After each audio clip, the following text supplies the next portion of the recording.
I'll be honest, I don't agree with your takes all the time. Give me a take real quick. Give me one real quick. I don't think you appreciate stalling in MMA and how bad it is. Hamzat, my issue with that was, I was like, okay, dude, yes, this control is amazing, but you're not advancing the fight. You're holding the attack to kill the clock. Get up.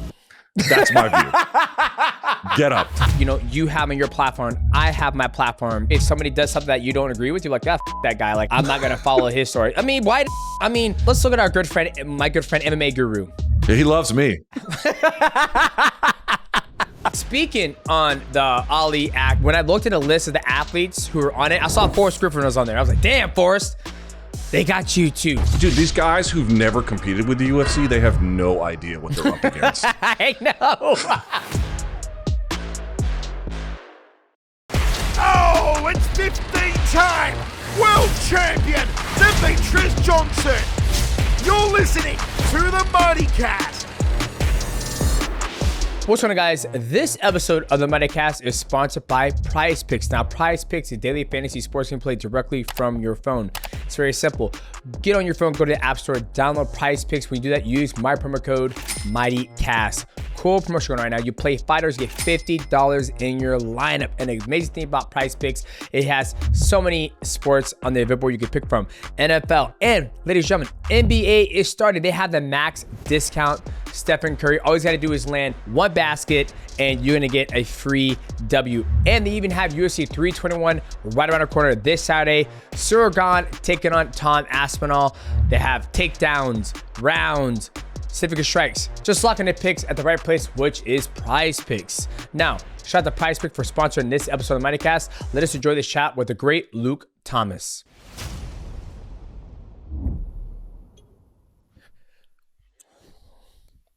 What's up, gentlemen? How are you? We are. I gotta say, that picture of yours, DJ, is crispy. Oh, thank you. Jesus. Thank you, sir. Look at that.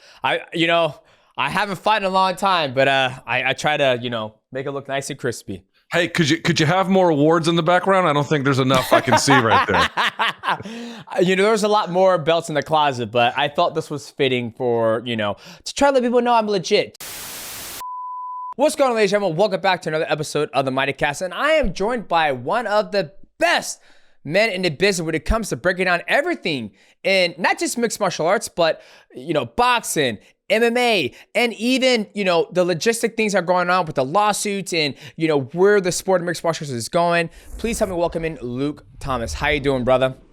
Look at this. Look how the tables have turned, Demetrious Johnson. I don't know if you recall this. I'm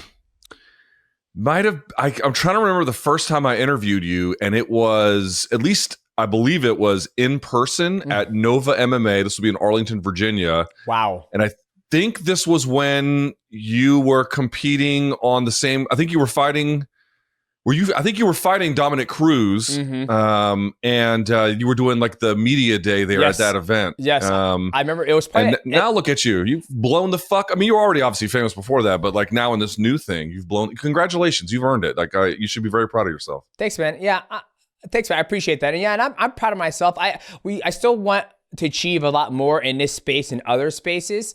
But it's a passion of mine. I've always enjoyed talking to people and try to understand what makes them tick. And for you, one of the best content that I love that you did was that circle where you and all the other journalists would sit across from each other. It was you, Irwani, a couple other gentlemen. You guys would sit there and you guys were literally just spit hot venom about like everything that's going on in the world of mixed martial arts. Like it was like my favorite piece of content to watch on YouTube. And even now, what you're doing, I've been following a lot of your content. A lot of people don't realize I do, or you don't know I do. But the last one you did with the Muhammad Ali Act reform, like you did I think it was like a 15, 20-minute video on YouTube about talking about like the ins and outs of it and is it good for boxing? Is it not? And I was like, I want to talk to Luke because I feel like you do the live streams for the UFC and all that stuff, but I like the other stuff you do as well,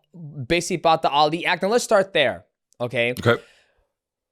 Do you think mixed martial arts will ever get to a point where athletes will start to make money just like boxers? Because at one point in time, I thought mixed martial artists made more money than boxers, right? There's always that, everybody's going back and forth, but people have shown me that boxers make more money than MMA athletes because you have the A side, the B side, you have the collective bargaining agreement, all that stuff. But there's a part of me where I feel it's still not true because there's only a handful of guys that make that money where, Morton, Kamala Morton, it's a young boxer, up and coming. I don't know how much he makes. Oh, Kamel Motan, yeah. Morton, yeah. Amazing. I follow his career. I've seen him fight live, but I don't know how much money he's making. Is he making as much money as, Rodrigo Rosa? I have no idea. But do you ever think we'll get to a point in time where MMA athletes will make just as much as money as boxers?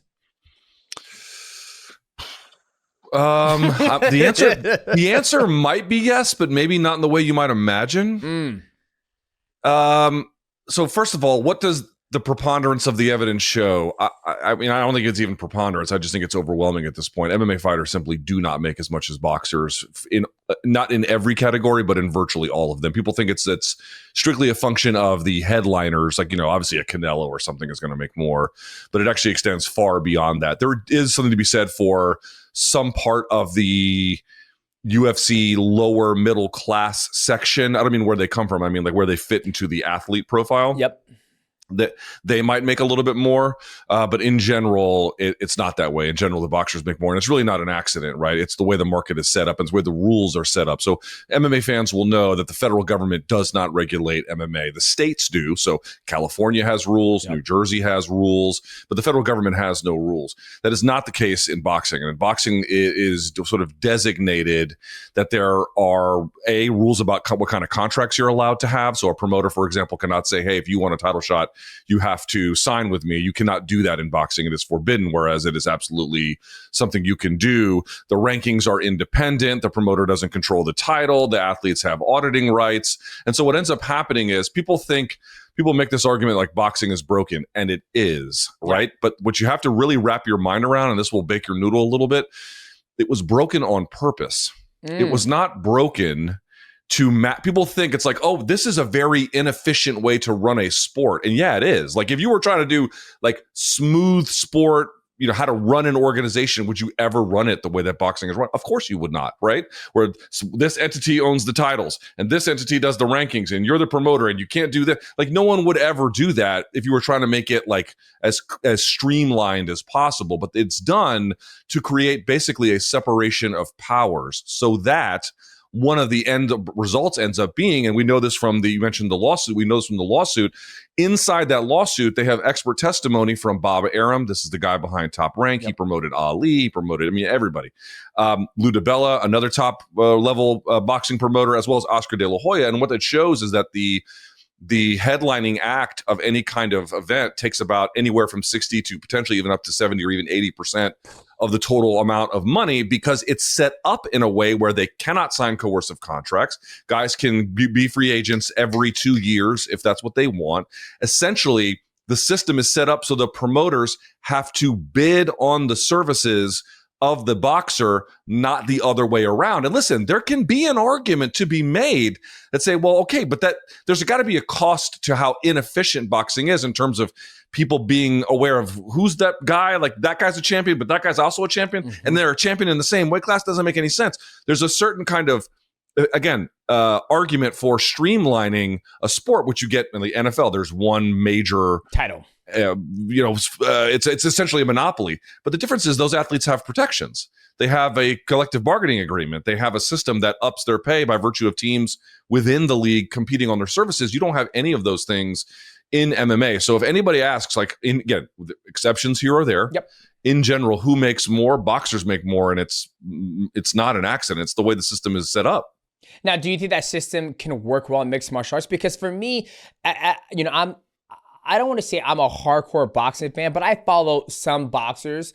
And when I sit there and I see, Crawford with like 25 belts on him, I'm like, which belt means something? Which belt means what? You have the WO, the WBC, IBO. And then I know typically after they win the belt, it's like they have a certain amount of time before they have to defend it against the next boxer. And then they could be like, I don't want to fight him. They'll just relinquish the belt. I remember Usyk, he won the belt and they say, hey, 2 to 3 months, you got to fight this boxer. He was like, okay, I'll fight him. And then there's times you see other champions like, nah, I don't want to fight him. And they just relinquish the belt. So I feel like it's more catered to the athlete and not the public, if that makes sense. Because when I watch boxing, I'm like, I don't know which belt in me. I'm just like, you're the champ, he's the champ. And it takes so long for matches to get made. You know, Anthony Joshua fighting Deontay Wilder. We never saw that match ever happen. We might never ever see it happen. You know, Deontay Wilder fighting, you know, somebody else or Usyk, whoever it may be, or Ryan Garcia. Haven't we seen Gervonta Davis fighting, you know, Shakur Stevenson, but you were about to get Gervonta Davis fighting fucking Jake Paul. That's the one thing that just rubs me the wrong way about boxing, where you're not getting the best fight in the best. You're getting, you know, I'm gonna fight this guy, I'm gonna fight this guy. We're in mixed martial arts. You're always gonna get the best fight in the best. You know, we just had Corey Sandhagen taking on Merab Dvalishvili. We're gonna get Islam taking a JDM. Like, that's one thing where it's like, man, like, I think boxing could use a little dose of streamline where it's like, fuck you, you're gonna fight this guy. If not, then you're out of here. Like, I don't know. That's why, for me, it's hard for a fan to get behind an athlete because I don't know what they're gonna do with their career. Like, I love Gervonta Davis. Now he's fighting Jake Paul. And I'm like, do I put any substance of him actually training or what? Yeah, I mean, Gervonta's a... Dude, I know he just got in trouble for some domestic violence. Again. I know. And I'm just like, it's like, dude, I'm willing for some of these guys, especially if you know where like Gervonta comes from, man. And you've seen like, you know, for example, I take the train to New York from DC to New York all the time, and it cuts through the open.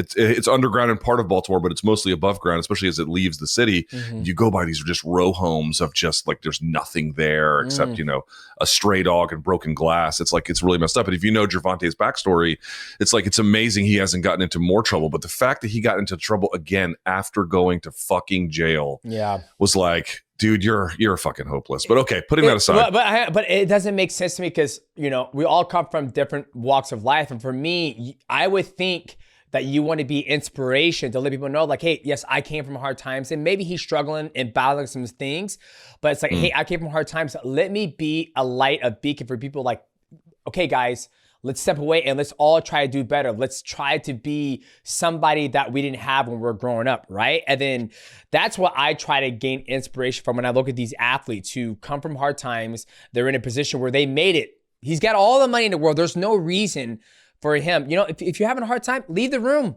Get the fuck out. That's what me and my dad say, fucking leave. Just leave the room and like, I'm done. I'm out. Leave me alone, you know, but go on. I want to throw it out there because I'm a big fan of him. Yeah, fair enough. I don't want to cut the man down, but at the same time, it's like, fuck, man, again? Like, it don't make sense.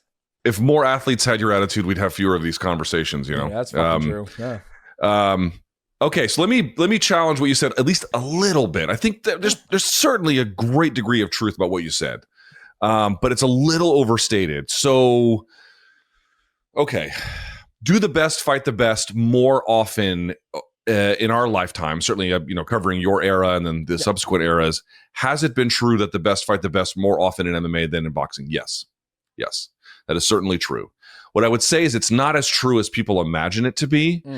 For a couple of reasons. One is that to the point you raise, you can actually get guys who are, this guy is the number 2 guy in the world fighting for the number 3 guy to see who gets the next shot. And you won't even know it because it's hard to follow where they land in the rankings. There are way more weight classes and no one is getting out there and trying to help the public understand the relevancy of these matchups. So for example, you just had Naoya Inoue, who is like one of my favorite boxers, the monster, and he just demolished Murodjon Akhmadaliev. Akhmadaliev is a hammer. And that was a very important fight for Inoue's career. Now, again, that probably should have happened a little bit sooner than it did, but nevertheless, like, did anyone know the value of Akhmadaliev? Insiders knew, but the general public just simply isn't aware. So that's a big part of it. So I want to be clear. Like, I recognize that it could be better. No question, it could be better. I just don't think it's quite as bad. Also, we live in a world where John Jones didn't fight anybody good except for Cyril Gane, and granted, Gane shit the bed. That's not Jones's fault. That's not Jones's fault. But dude, like he fought the corpse of Stipe Miocic. I mean, what the fuck was that? And he, again, I understand he's going through a personal and family tragedy. I'm not making any comment about that. It's obviously I wouldn't wish it on my worst enemy, but I'm just trying to be realistic. Like, did he duck Tom Aspinall. There's simply no argument that he didn't. He absolutely did. However, look at what Canelo Alvarez did in boxing. Yep. He also ducked the shit out of David Benavidez. Like, it's not even arguable. He absolutely did that. And the reason why I bring that up, and the reason why it's relevant, is one, you can see some symmetry between the two sports. They both kind of struggle with this for different reasons, especially at the elite level. It can become a little harder to come by. But the biggest thing I'm going to point to, and this is going to back up the kind of the premise of what you were saying, which is if you're trying to figure out, like, hey, who in boxing is messing it up? Yeah. Like, okay, the promoters are greedy, the fighters are greedy, all right, whatever, but who's messing it up? And the answer is the sanctioning bodies. Because if you think about it realistically, what is the job of a promoter, MMA or boxing? It's to put on the fights that people want to pay money to see. Yep. That's the job. That is the job. So if you're a fighter, what is the job? To get the bag. It's called prize fighting for a reason. That's the job. The job of the sanctioning body, you are the one, John Nash has made this point, you're the one kind of entity in this whole process. Your job is actually to preserve the integrity of the game. If a fighter, a champion, doesn't want to fight a number one contender, he has a mandatory. David Benavidez was the mandatory for multiple years. It's the job of the sanctioning body to enforce this. And they simply didn't. They simply didn't. And on top of that, they'll create like, oh, this guy's the South American silver diamond champion, just some title you've never heard of. This is the regular champion. This is the regular interim champion. They have commodified the one role in boxing that is supposed to be the opposite of that. And then the downstream consequences, you have all these titles, all these rankings. You don't know who's coming. You don't know who's going. And to your point, they're not forcing some of the more important fights that should have been made. What's going on, guys? This episode of the MIGHTYCAST is sponsored by True Classic. Now, True Classic is one of my favorite clothing brands to wear.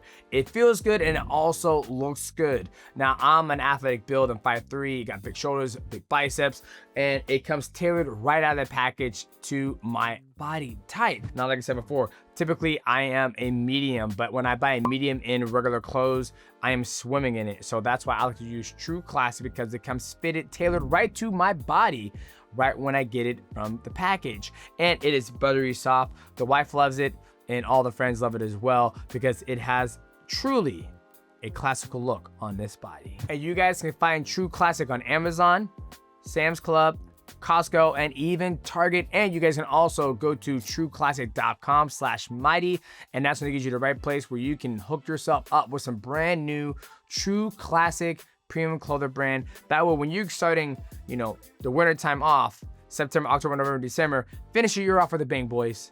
Get yourself some True Classic at trueclassic.com/mighty.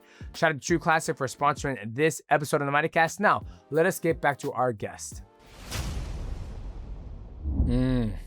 Yeah, that's why I feel like it's always gonna be difficult to get to a point where, boxing will be streamlined like it is in mixed martial arts. Oh, it's about to be. Right? Like, oh, well, yeah, well, that's only if, Zuffa boxing is about to come in there, right?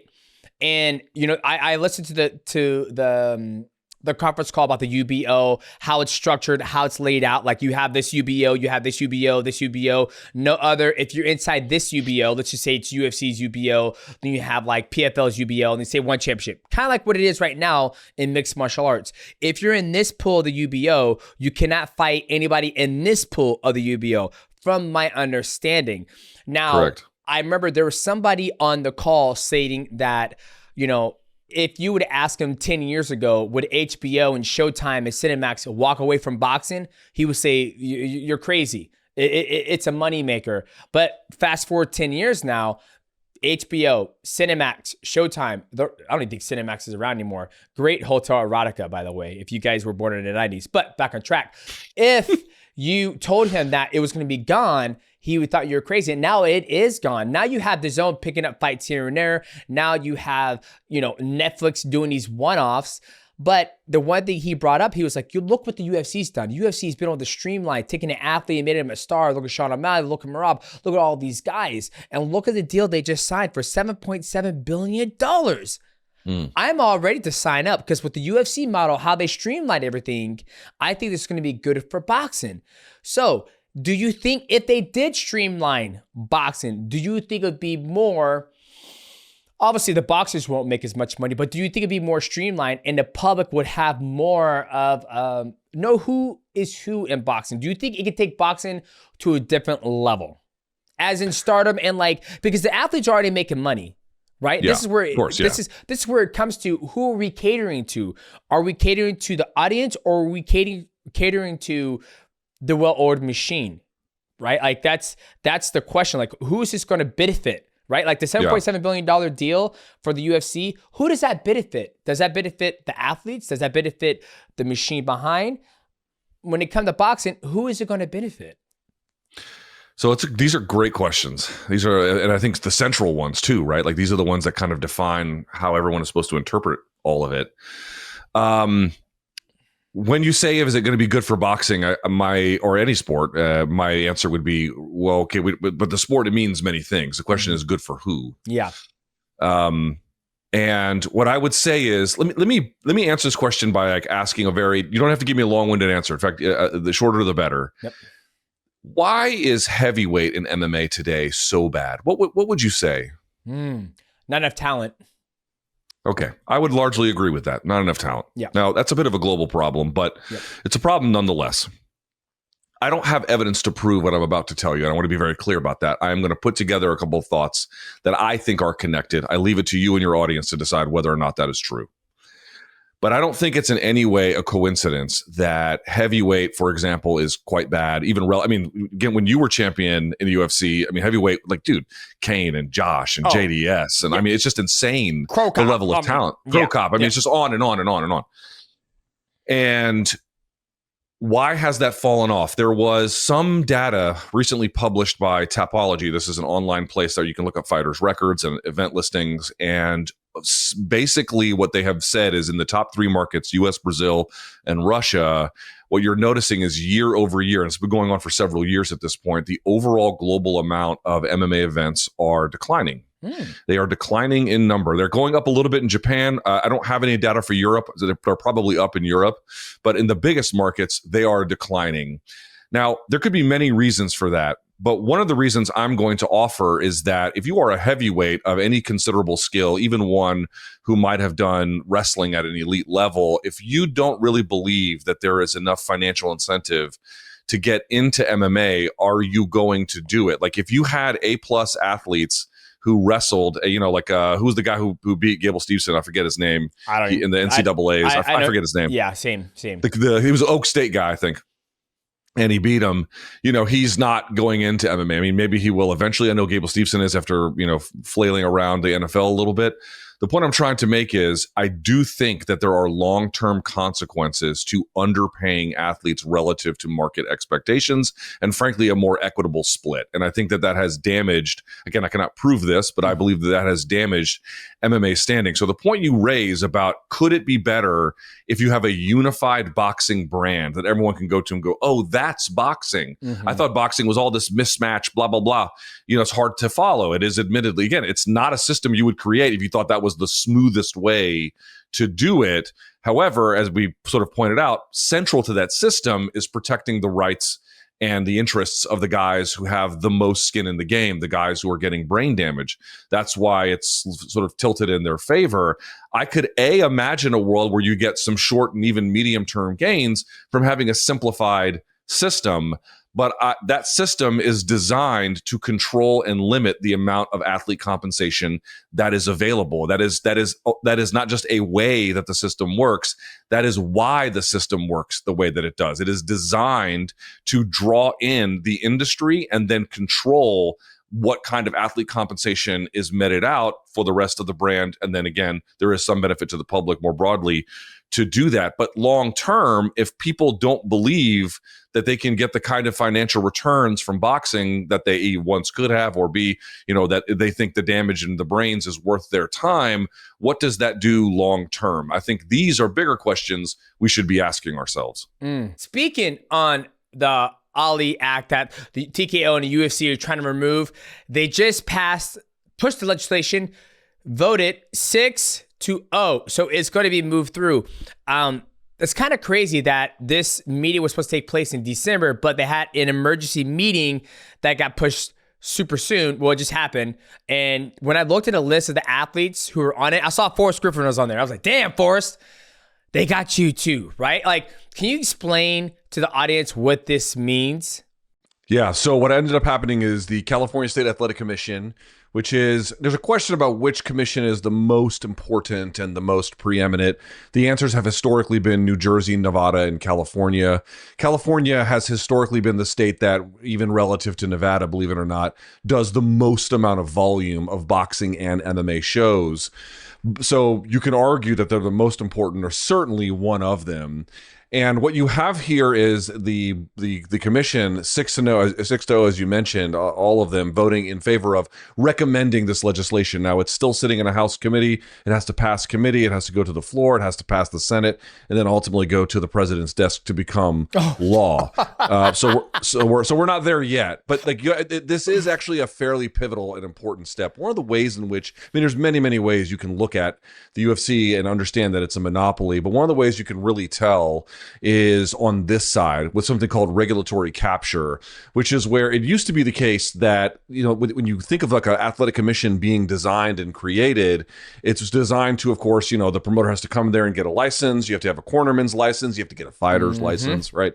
And they were the ones that said, hey, if we don't like what you're doing in this state, you can't be here. And they were kind of like the 800-pound gorilla in the room. And after all, they had the power of the state behind them. But now you have something a little bit different, where the promotion is so large and they are essentially the industry, particularly at a moment when non-UFC MMA is in total numbers declining, that they're a little bit at, I mean, if you get sideways with TKO, right? So they're not going to bring WWE to your state, at least not very often. They're not going to bring UFC. They're not going to bring Zuffa boxing.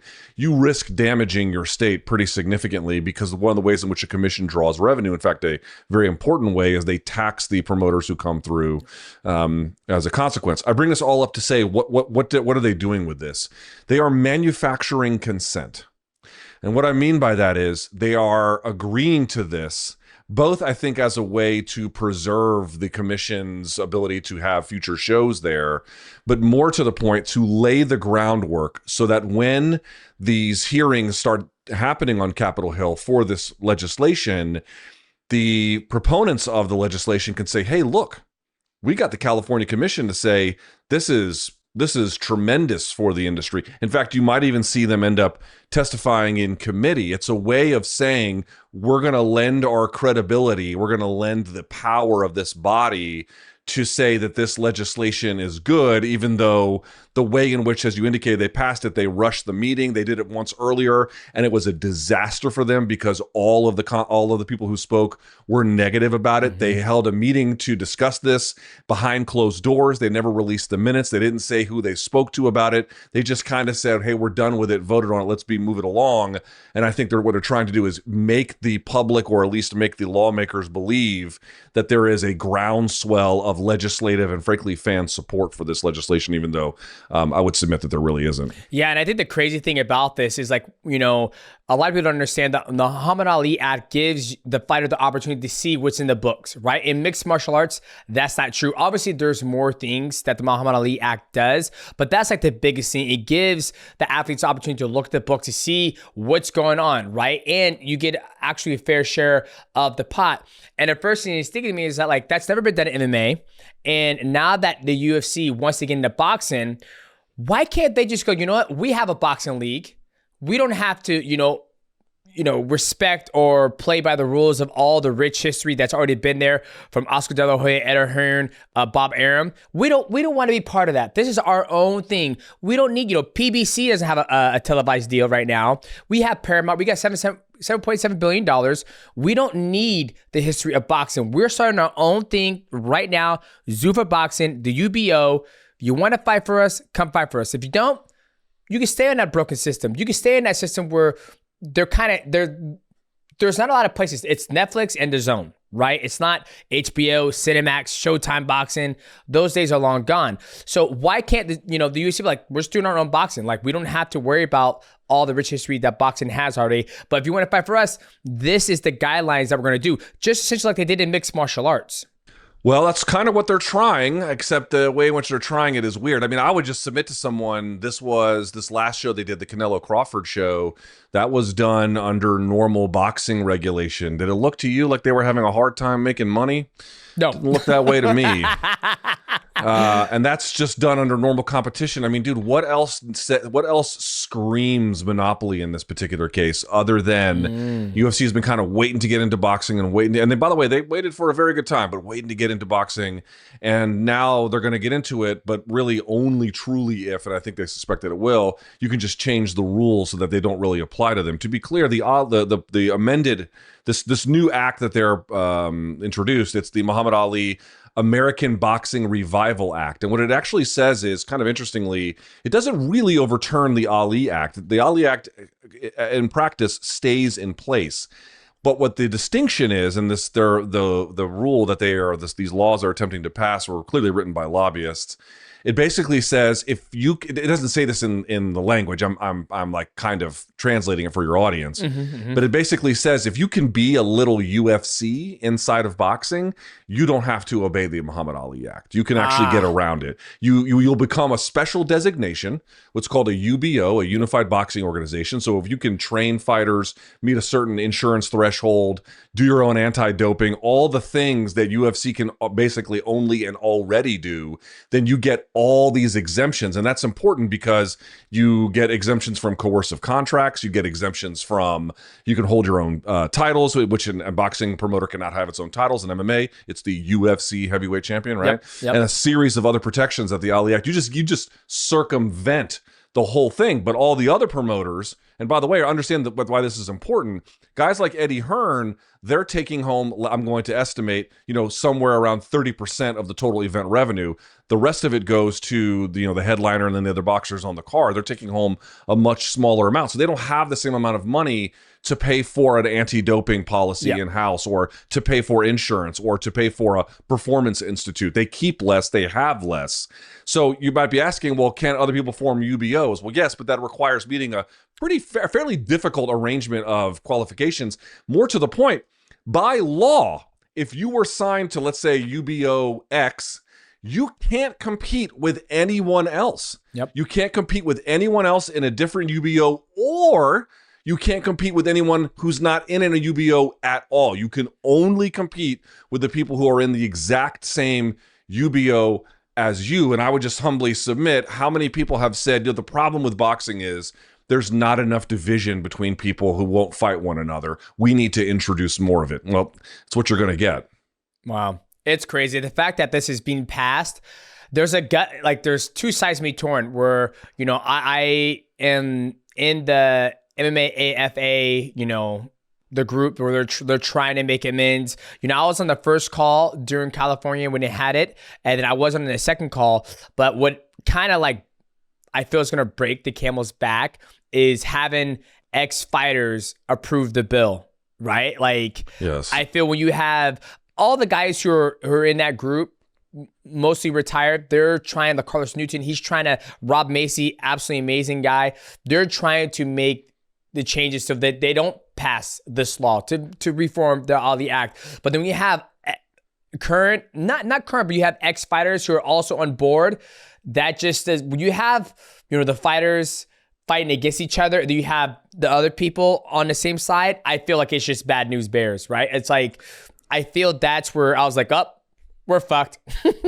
Well, not me, but the next year, I'm retired, so when I sit behind, I look at it and I'm sitting there like, damn, I was like, you know what? If I was a fighter now as a boxer, and it's like, hey, if I fight for this UBO, I get 20%, but hey, if I fight for Golden Boy, if I fight for any, Matchroom, what are those? I'm gonna get 70%. If I have the talent, I'd rather go with those guys instead of, Zuffa boxing. So for me, I listened to Oscar De La Hoya and he's like, I'm not worried about it. I'm going to keep doing my thing. They're going to do their thing. And, real boxing fans are going to watch real boxing. But at the same time, I was like, dude, I don't think that's the case. I think, the Ali Act protects the fighter, not the fans, not the business, where the UFC has been able to, fabricate where it's like these guys are the best MMA athletes in the world, and credit to it because they have more athletes on the roster that fight continuously. But I think they could do the exact same thing in boxing, because boxing, it's not continuous. It's unless you're a boxing purist. I already said it before. I'm not a fan that you got all these fucking boxing belts. You got WBC, IBO, WBA. A champion has 8 belts. I'm like, which belt means something? You know what I mean? So I think that way, what the UFC's been able to do, I think they can recreate it in boxing, and I think fans are gonna love it. Not maybe, and at the end of the day, it's not the boxing purists who pay the bills. It's the fucking casual fans who want to see boxing, just fights, right? Look at Slap Fighting. I don't know how much money they're making, but I love watching it.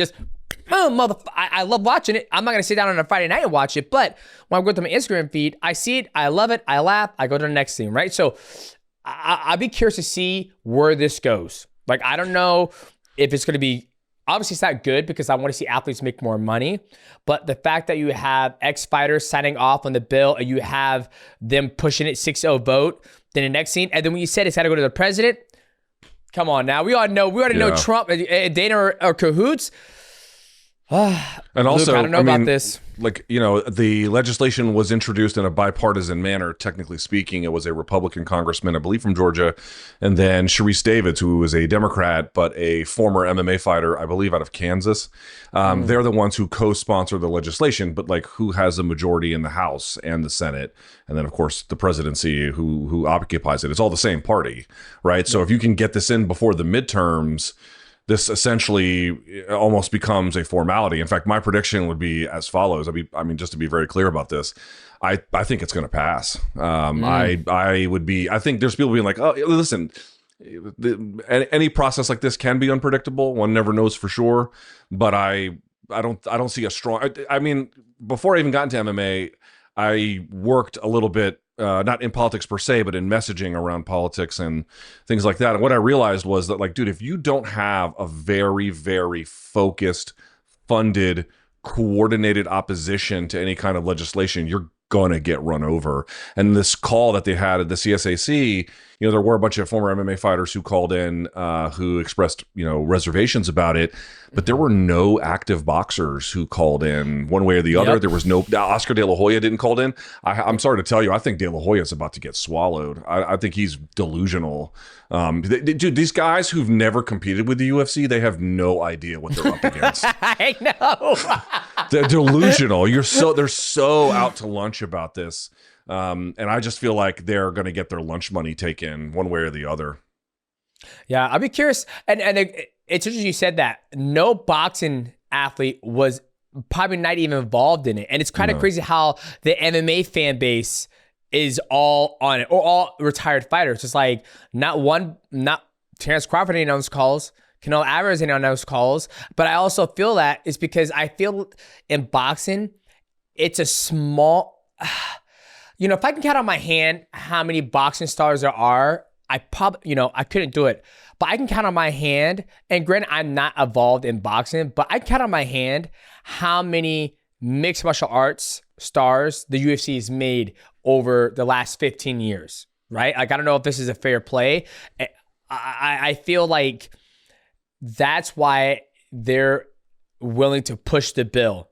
Is like, if we let these guys in, look what they've been able to do. Look how much the money they've been able to generate. Not give it back to the fighters, but look how much money they've been able to generate. And like you said before, if California doesn't do it, goodbye to WWE, goodbye to the UFC, goodbye to anything that's going to be happening that's going to be able to generate any money in those cities, right? So I feel at the end of the day, I'd be curious to see what happens. And a small thing too, DJ, if I might, just the fact that they're going to have a network TV deal. I mean, most of the Zuffa boxing stuff is going to air on Paramount Plus, but what they reported was some of it's going to air on CBS. Like, these guys like Hearn who are airing on DAZN. DAZN has, I'm sure you watch it. I watch it too. I don't have anything negative to say about it, except unless you're a hardcore fan, there's no chance in the United States you have DAZN. There's no possible way. Why else would you even be involved with it? More to the point, the fact that they're creating this Zuffa boxing straight to sort of Turkey pipeline, I mean, they're only going to recognize his Ring Magazine title, or I think they're going to recognize the Zuffa boxing title. Excuse me. And they're not going to recognize any of the other sanctioning bodies. It's like, dude, what do y'all think the play is here? That we're just going to like, what lesson did you learn from how they operated in MMA to make you think that they're wanting to share power? It's just naive. Yeah, and the fact that for a business standpoint, it sounds fucking amazing. It's like, whoa, you tell me I can run my own network and my own boxing, and I don't have to give a boxer 70%. I can keep the 70 and he gets 10 or whatever. Yeah. Absolutely. Let's sign us up toward the reverse side. Like, once again, I think it's going to come down to the fighters saying, like, the active boxing fighters, not the retired fighters, the active boxing fighters going to, DC or wherever, say, guys, when I'm boxing, I get X, Y, and Z. If I jump in that pool, I don't get none of that shit. And I think at the day, it's going to come down to those guys making that point and saying, I don't want to fight for Zuffa Boxing. I'd rather stay with Golden Boy. I'd rather stay here. But once again, like you said, the zone, like PBC's out of a network deal. Only thing that has a network deal as we speak, you have the zone, and then you have, you have Misfits with KSI and those guys, and then you have Paramount Plus. So we'll have to see what happens, Luke. But I'm glad that we can, talk about this, because I think a lot of people, it goes over. People said, once again, I think it's more for the fighters. I think the fans, they don't give a shit out of the way. They're just like, we just want content. That's they will long term. I mean, that's the point too. Like, I one way or the other, change is happening. Exactly what it looks like. I think the bill will get passed eventually. I do think it will become law. Again, stranger things have happened, but that's my expectation. Change is going to happen. The question you have to ask yourself is something that we've talked about before, which is, if you remove the profit incentive, because like UFC always likes to say, like, hey, what we did was we were just better than everyone else. And there's something to be said for that, right? I mean, they were certainly very, very capable promoters, but like one of their core insights is, well, we'll just use less regulation to keep more money, and then we'll give them less. This is not a profound insight, but it is a very interesting departure of practice. And now they want to bring those practices over to boxing. What is the long-term implication of that? Of now you guys had the money, now we have the money. You get to build this brand, and there might be some halo effect to that in the short to medium term. But in the long term, if there isn't the same kind of financial upside, what does that do to recruitment numbers of people who want to be in the participatory pipeline? I guess we'll find out. You know what? You mentioned it earlier in the show. It might actually happen like it is in mixed martial arts, where you said now the actual heavyweights or the actual shows that they're putting on, it's actually less than it has been in the past. And you look at the fresh new athletes that are coming into mixed martial arts. Obviously, they're coming through Dana White's Contender Series, but the same thing could happen in boxing. People are like, I don't want to fucking box. Like, what? For pennies? For peanuts? I'm good. But hopefully in the day, hopefully it changes things, and people are excited and athletes are happy. So we'll have to find out. Well, when you said the fact that there's less MMA events on a decline yearly, that's what you said, correct? Yes, it's actually quite significant. Yes. Wow. And I wonder what that's wow, it's kind of fascinating to hear that. Can I tell you something scary? I don't know if it's true, but it definitely happened. I remember in 2011, 2012, your viewers might be able to fact check this. I can't remember. It's one of those 2 years. There was a guy who worked at one of these economic sort of accounting firms. And at the time, this was the UFC, I think they had just signed with Fox Sports. It was like just before it, but they were on one of those trajectories. And what this analyst argued was that MMA is actually no different than the poker boom. And that his point was, poker existed before the poker boom. Poker's going to exist after the poker boom. You can go to any casino and you can see it. But that this way in which it exploded was temporary, that it did not have the kind of things to underpin a lasting popularity at the level at which you saw it. He argued that the popularity of MMA was equally fleeting. And for a long time, it felt wrong, because you were like, well, dude, they just signed with Fox Sports. Yep. And then here comes Conor, and here comes Ronda, and there comes ESPN. You're like, this guy's out of his mind. And then when you notice that the decline in numbers of events, believe it or not, I think it dates back, I want to say circa even before 2016. right? And it was a little bit slower. It's a little bit more precipitous. Again, what does this mean? Does it mean you don't need as many in these markets because the other markets are having more? There could be a broad set of explanations for this, but that guy who I thought was so wrong for arguing that for just years, I wonder if he was onto something. I don't know. Well, it's crazy you say that because me and Michael, we always have this discussion about like, is mixed martial arts on a decline, right? Not just in the US, globally, right? And I always tell that a gentleman told me like a gym, there's so many gyms around the world, you know, kickboxing, Muay Thai, jiu-jitsu, you know, women's kickboxing, whatever it may be. And it's not the fighters. When I say fighters, those are the hardcore people who come in 5-6 days a week, who are going to train, that pay the bare minimum. But the gym owner told me it's the mom's kickboxing classes and the children's classes, right? Because moms, they want to have an opportunity to come there and train. And then obviously the kids, that's a revolving door. There are always gonna be new kids coming in if you have a great program. So when I look at that in the mixed martial arts space, right? I think the mixed martial arts, UFC predominantly, they're trying to attract that everyday casual, right? Not the hardcore fans, right? Where me and you, we go back to like 2012 all the way to like 2018. That was the glory days. You had Conor Ronda, you had Cain Velasquez, you had Lyoto Machida, you had John Jones fighting, you know, at least 2 to 3 times a year. You had banger after banger after banger. Like a pay-per-view, it was just amazing concept. Where now they have us, right? We're never gonna leave. We love, you know, the content of mixed martial arts, but have they ever catered to the new audience? And when I mean by the new audience, I'm talking about that new crowd of like the people who watch iShowSpeed, who watch Kai Cenat, who watch, you know, these everyday live streamers. My son, he's homeschooled. He was watching a kid play Roblox. He had 75,000 concurrent viewers. Oh my God. While he's playing Roblox, and he wasn't doing a fucking thing. I'm sitting there watching, and my wife goes, wow, 75,000 views. And I'm like, he ain't doing shit. And my son goes, how many live viewers do you have when you do any of your podcasts? I was like, you better watch your fucking tone, boy. You better watch your tone if you want to be in this house anymore, right? So I think that's where the space is going to. It's catering to the everyday casual instead of, like you said, the hardcore. And that may be why it's on a decline, where people don't have that incentive, like the heavyweights that you spoke of earlier. Why should they fight? And I just think the average big athlete or big person who wants to get into it, I think they have more outlets. Shit, if you're 6'4", 235 and you're athletic, you could be a great defensive line, right? Or offensive line. I think there's more opportunities for those guys, where if you're, 5'7", 165 pounds, I think you might be able to you might be more pushed into mixed martial arts. I think I would add a couple of factors to that too. I mean, look at me. I can't be like, I know what the viewing habits of Kai Cenat's, you know what I mean? Like, what the fuck do I know about any of that? That's nothing I know. But two things to keep in mind that I do think, and this is even if you didn't, okay, so let's assume for just the sake of argument that there is no broader MMA decline, that there might be some markets going up, some markets going down, but net, it's a wash, yeah? One thing, though, you do have to realize is that, number one, I think the growth of sport jiu-jitsu is absolutely affecting the pipeline to MMA. You know, guys, for example, did you watch CJI 2? Yes, I was there live. Yeah.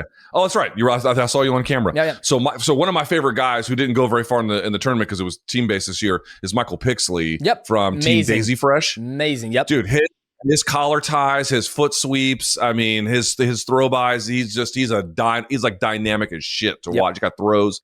I think he was a D2 national champion. A guy like that would have for sure have done MMA in a different world. But you can get pro sponsorships in jiu-jitsu now. You can do instructionals, and all of a sudden you can make a real decent living without getting your head bashed in. Yep. That's one thing. The other part too is NIL money. NIL money. I mean, if you're a top level national champion, you know what I mean? You can make dumb money with NIL in ways you never could before. So to me, especially when it comes from wrestler to MMA fighter, people are like, oh, well, Bo Nickel came over and hasn't done well. Okay, there's a conversation to be had about that. But, DJ, if I'm wrong, tell the audience I'm wrong. on balance, your team is going to be better off the more D1 wrestling guys you've got in it. As a general rule, the level of athlete, the level of training, the level of scrambling ability, just the level of what it takes to win. And we're getting a lot less of them. So that would be one issue I think that might be exacerbating things that's relatively new. But again, when you just also, I'll send this to your producer when the show is over. I'll send you the data. You can take a look at it yourself. It starts earlier than that. And I don't really know how to explain that. But I think we have to wrap our head around what it could mean, assuming that what it means is that there is this decline. Again, there could be a broad-based set of factors. Well, I mean, you hit it right on the head. The NIL deal is absolutely fucking crazy. There is a kid, my son, he just started playing football, and we were at one of the camps, and there's a kid who's young. He's getting looked at by a college. Very, very good quarterback, right? He's got to play for the spot, but he was like explaining like the NIL deals, how much money he's going to make. And he was like, how the hell do I tell my son how to spend $500,000? Like, he doesn't need that type of money. That's like type of the money they're giving out to quarterbacks or somebody who's been able to generate that much money inside of a college. And he goes, there's no way. How do you tell a kid not to spend that much money? Like, that's more than like, shit. If you take the median athlete level in the professional mixed martial arts, they're not touching $500,000. Well, at least back in my time, right? So those deals are probably keeping athletes away from mixed martial arts. When everybody goes there, it's like, I always tell people, man, I want to be an MMA fighter. Don't do it, because you're better off going to college, getting a degree, doing X, Y, and Z. And then I want to hit on that the grappling scene. It's funny you mention that, because grappling is getting to a point now. No gi.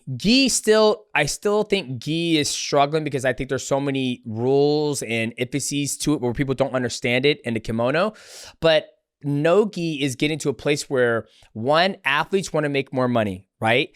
And, you have the UFC BJJ, and I had Craig Jones on, and Craig Jones was like, they want they want to throw wind to the caution, just go out there and finish. But if they lose, then nobody buys their instructionals, nobody buys X, Y, and Z. And I think a guy like Pixley, amazing. If there was more money in mixed martial arts, maybe he will go there. But if he's killing it right now in grappling, which he is, and he's being able to sell instructionals, there's no point for him to go to MMA. And I think some people realize that it's always about making as much money as possible, instead of like, I need to be a world champion in order to be successful. Yeah. I just feel like the economies have changed. I mean, this. Back when guys were, again, let's say around the Ultimate Fighter, or even 5 years after that, even for most of the time I've been covering the sport, you had a guy like Jacare. Oh, he wins the Mundials. He wins, Brasileiros. He wins ADCC. All of that was just as bona fides to set him up for where the money was, which was MMA, right? Yep. I mean, maybe he was going to get into it, maybe he wouldn't, but like, such that it hasn't even, he didn't get rich off of that. Yeah. He got, to the extent that he was able to buy a home in Orlando, it was because he got money in MMA. Yep. But like, all of that has now shifted. It has become more atomized. And this is why it's like, I don't know what the UFC is going to do based on this $7.7 billion a year deal. I don't know how they're going to apportion that. If past is prologue and what we have from the lawsuit ends up being true, they're going to keep athlete compensation no higher than 20% and potentially even much lower than that. Obviously, it goes up in overall aggregate value, because even though the percentages might stay the same, the amount of money is doubling. So you get a higher percentage or a higher a yield. But it's like, you've got the money to spend. Like, you've literally got the money to be very competitive with people who are getting NIL money. You've got the money to be very competitive with people who are like a Michael Pixley, who, would have been a great candidate for MMA previously and now is nowhere near it. You've got the money to come up off your pockets a little bit and really make it worth it. Like, I mean, how cool would it be, I'm just going to make this up, to have, imagine you had like at welterweight, right? You had JDM and Islam and Shavkat and Sean Brady and blah, blah, blah. And you did I'll make something up. You did a $20 million tournament. Like, this would be awesome. And you could easily afford it. It's not like I'm asking them, right? But this is not like, you're not asking Strikeforce at the end of 2011 to do this. You're not asking Bellator at the end of their run. You're asking the people that are now getting gobsmackingly rich off of this to it doesn't have to be where we're actually wondering whether these guys think it's even worth their while anymore. Yeah. But here's the thing. They don't have to. They don't have to do that, right? Because we're about to get JDM versus Islam. We're about to get it, right? Yes. And then eventually we'll probably get Shavkat versus JDM or Shavkat versus Islam. We're going to get it. And, you know, when I sit here and we're vibing out and I sit here and we talk about this, the only way things are ever going to change is if athletes say, no, I ain't going to do that. Fuck that. They're not going to do that. I ain't going to do that because, and I think the reason why they're not is because, you know, for me, coming from a background where I was making $10.76 an hour, working 40 hours a week, and I get the opportunity to go to Vegas and fight and make, you know, at the time, 5-5, 10 G's. And, you know, if I beat him, I get, 7-7, et cetera, right? I think there's always going to be somebody out there willing to fight for cheaper. And then there was a point in time that I'll never forget that Matt Hume told me that Rich Franklin, Chuck Liddell, Randy Couture, that era, those athletes were bigger. Matt Hughes, those guys were bigger than the sport of mixed martial arts. They were bigger than the UFC because they were stars, right? You look at Conor, you look at Ronda. They're bigger than the sport. But now they don't really get behind any athletes to promote those athletes because we don't want the athlete to be bigger than the product itself. We want the product to be as big as possible. That way, if we have, Power Slap that's being sponsored by the UFC or UFC BJJ, whatever it may be, the brand is still strong, not the athletes, because athletes come and go. And that's why I think they don't have to do $20 million for the super tournament, right? Look in the past. Look at Pride Critical Countdown, of Mark Coleman and Mark Kerr and, Crow Cop versus Vader. Those were fucking, there's no way in hell in today's market in mixed martial arts will we ever get a tournament like they did in Pride. The finale of Crow Cop versus Fedor Emelianenko, before that he fights, Vanderlei Silva knocks him out. I was like, you're never going to get that because the market wants it, right? The market wants it, but the promotion doesn't have to because they have them bound to those contracts where that's why I think maybe, some Ali act could benefit mixed martial arts, but then again, will it become streamlined? And that's where I think everything kind of, teeters or could fracture the model that works for the streamlining where it could break, like it does with boxing. I would say a couple things to that, which is the first is, I think and I mean this quite sincerely, I think one of the more painful lessons I've had to learn is that the fighters, again, there are plenty of exceptions, but in general, they don't want to do anything to materially improve their condition other than try to win more. In other words, there's been efforts by Project Spearhead and others to get unions going. They were not only did those fail, I mean, those failed spectacularly. You have the fighter lawsuit, and I would talk off the record with fighters for years, being like, what do you know about it? Have you followed this? And there was really never any interest. Now, what's more interesting to me is that now the checks are going out and there's a significant amount of interest, which is fine. The lesson that I take from that is I don't think that convincing people about fighter pay is anything you need to worry about convincing the public on. What you need to convince is a judge or legislators. That's it. Those are the only people, because the reality is, asking for some kind of like groundswell of class consciousness is not going to happen in the fight sport world. I've watched it. It's just, it is a pipe dream, but that doesn't mean that those people don't want those things. And there might be reasons why they don't speak out for them. And when you get the rewards start flowing down, like it was news because Renato Moicano was like, I don't want it. He was like the only one. I mean, like everybody else, you're getting a check if I'm not mistaken, right? Yes, sir, I am. Getting a check. Yeah. I'm gonna get myself a check. Yeah. And you earned it. If you look at the fighter lawsuit, the reason why they say that, I mean, I may not use these words exactly, but they basically claim it's wage theft. Like those were your earnings or just giving back to you. Mm-hmm. So the point I'm trying to make here is I don't even care about like convincing the public anymore. It doesn't mean anything to me. Yep. It's just a matter of you got to get in front of the right people who pull the strings of society and then see if you can convince them. In terms of like what is right, you're like, well, it's very interesting you brought it up because you're like, oh, well, do they need to do a 20, 30, 40, $50 million tournament? No, of course they do not. But they don't because It's a monopoly. They don't have competition. Like, of course they can't. I would just ask fans, if you like the streamlined function of the way in which MMA works relative to boxing, I can't in any way criticize that. I cannot. It's just intuitively, it makes so much more sense from the consumer facing side. Yep. But what I would say to you is this idea that monopoly is, what monopoly in your life is designed and yields better consumer results? Forget about MMA.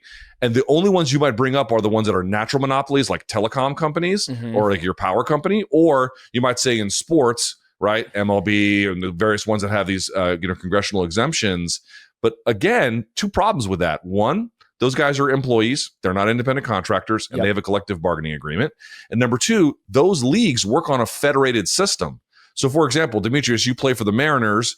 They cut you or whatever, your contract ends, you go on the free market. Now teams are bidding within the league, and that's how your value goes up. That doesn't exist in MMA. There is this unwillingness to recognize, look, is boxing in need one way or the other of regulation? Or I should say improved regulation. Yes, of course it is. The state of it is shit. I mean, American boxing is a disaster. Like, there's, like you pointed out, like, does MMA have any stars? I would respond, does boxing?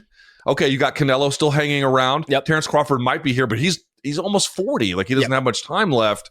And then on the British side, they're having their own issues with their own market decline.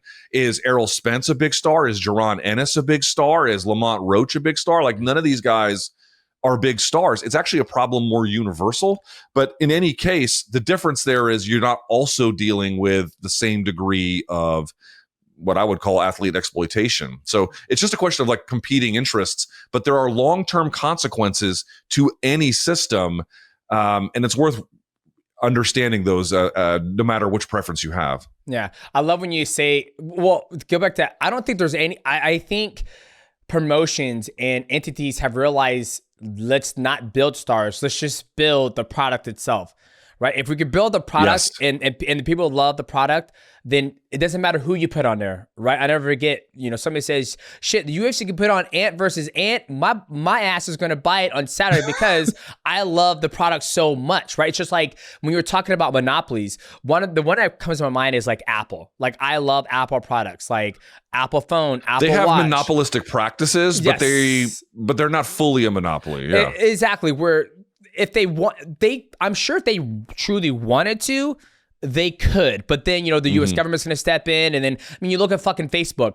How many years ago or every year, Mark Zuckerberg is on fucking Capitol, like explaining like, okay, well, all right, this is da-da-da. It's like, I'm sitting there like, let this man fucking cook. If he's going to start selling people's, information, it is what it is. See, I mean, I didn't sign up that for Facebook, but you see it all the time where they have that governor body always hovering over people so they don't get to that monopolistic way. But then when you said about the baseball player, if he gets cut from the Manors and he goes in a pool to people could bid on him, and then eventually if nobody bids on him, he walks away. There's a part of me that if I feel like that is how it is in mixed martial arts. Let me give you the reason why I say that, right? I think it's up to the organization to decide who they want to work with, right? Where, like, for example, Muhammad Mokaev, right? Probably one of the best flyweights in the world. He's not in the UFC. The UFC chose the guy who beat Marcus Buchecha. Once again, he's not in the UFC anymore. They're like, we're good. We're going to cut him. Even though he just beat a very, very high credibility heavyweight, Marcus Buchecha, they didn't want to sign him, right? I think it's okay for the organization to decide who they want to work with, because why not? Like, for me, if I have my own business with the MIGHTYCAST and the YouTube channel, and somebody goes, hey man, we should work together. I was like, nah, I'm good. I don't want to work with you. Why not? I just feel like we're going to have conflict of interest. I think that's okay for an organization to do that. Now, is that fair? I don't know what's fucking fair. I have a guy in a gym who's 4-3. I send his information to a fight promoter. Fight promoter goes, fuck, man, he's 4-3. But I'm like, he's fucking good. He's really, really good. He goes, I don't know. I'm looking for X, Y, and Z. So why is it frowned upon that the UFC, or I don't want to use, I always keep going back to UFC because they're the biggest in town, but why is it frowned upon when an organization doesn't want to work with somebody who's actually good. Like, I think it's okay for them to dictate who they want to work with. I think that there is, in general, I don't necessarily have a problem with the idea that if the UFC doesn't want to be in the services of somebody, or if they don't want to work with them, like for whatever reason, could you imagine if I was like, man, I'm 30-0 and the UFC won't fucking sign me? Well, why not, Johnny? They try to give a motherfucking 10-10. Well, do you want to fight there? Fuck. Well, yeah, but not for 10 for 10. All right, just shut the fuck up. You better take that 10-10. Like, I don't see. It's like, but that's also but that is now depressing your wages artificially, right? Hey, no, that's it's almost like if Michael came to me and says, hey man, like I want to work with you, and I'm making $30-50 million, you know, I'm rolling, I got a Rolls Royce, whatever, and he's like, and I'm like, okay, well you can work for me, but you're gonna get 2% of my wages, which is 5 and 5, whatever it may be. And he goes, nah, I can't do that. You ain't gonna work for me. How come that doesn't work? Like, that's just me shooting devil's advocate, right? Yeah. If I want to work, that's a fair question. Yeah, if I want to work for fucking Microsoft and I do a business interview and I have all the credentials in the world, I can fucking IT, write code, whatever it is, but I want $500 a show and $500,000 a salary when I deliver the product, and they say no to me. I can't fucking run off and throw a bitch and complaint. It is what it is. That's the going market that I've set, that you either have to do it or you ain't got to do it. I'll find somebody else who do it cheaper. Go ahead, Luke. Okay, so there's two responses I would give to that. One is that boxing has a halfway remedy to this. So, for example, when Francis Ngannou, I don't know if he left or was cut, or I think his contract expired at UFC. He went to PFL. And of course, you still take your name, you still take your reputation. They can't take that from you. But if this were boxing and he had an independent ranking and an independent title, so for example, let's say he left as the WBC heavyweight champion, he would sign with another promoter, taking that title with him. And because that title and that ranking is portable, it dramatically alters the stakes of what he can ask for the next promoter, as well as how reluctant the last one will be to just say, go fuck yourself. They're going to have to reward that ranking with a commensurate level of, whatever the market would bear. So that's the first thing I want to say is there could be some remedies to this, but we also don't have those in MMA to begin with. That's the first thing. But the second one I'm going to do is just a little bit of a thought experiment, right? Which is this was one of my college professors did this one to me to talk about coercive contracts. Imagine you're walking down a road, or actually not even you, but just to follow the story. A person is walking down the road, and this person walking down the road is evil, but they're not doing anything evil at the time. And they come across a woman who is falling through quicksand, and she needs help, right? Now, of course, there's a question about, like, does this person even have to help them? They don't, but they choose to. They choose to help this person. But what they do is they actually pull out a piece of paper and a pen from their back pocket, and they write a contract saying, I'm going to help you, but you have to sign away your rights and you have to be my slave once I pull you out. Right? And the person who's on the end of this, quicksand, they might actually sign this, but now you have a question of, like, this was done under quite literally coercion. This was done under duress. These are terms that a person agreed to because the circumstances at which they were signed were so outrageously different that there was a power differential that could be enforced to artificially, in the case of someone asking for money, lower the money, or in this case, sign away your life to someone else into servitude.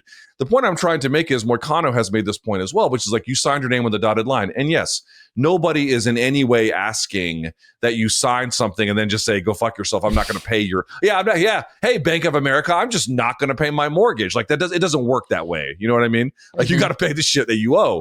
However, just because somebody signs something and signs a contract does not mean that the terms of the contract are A, legal, B, enforceable under legal challenge, C, ethical, or D, created from two parties who are arriving at the position from relatively equal positions. They are not. Once again, if you are a monopoly, you are... Guys, do you want your businesses that you frequent to be immune to market pressures?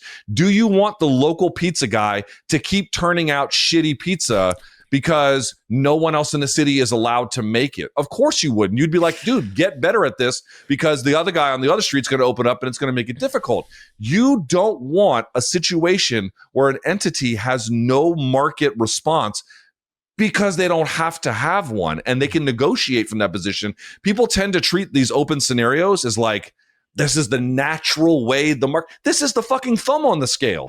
There's nothing natural about it. It's just the way in which it has gone. So again, if people have to sign these deals because it's, you know, it's just their only option, I totally get it. But that doesn't in any way change the conversation about what the appropriate measure should be here and how far that is away from what we're actually doing. Well, you talk about ship product, right? Do you think with the $7.7 billion deal, now going to Paramount, now there's no more pay-per-views. There's no more pay-per-view points, right? No matter what, it's going to be, you know, content after content after content. Do you think it's going to make the product better or do you think it's going to be worse? That is such a great question. I have thought about this one. I don't know.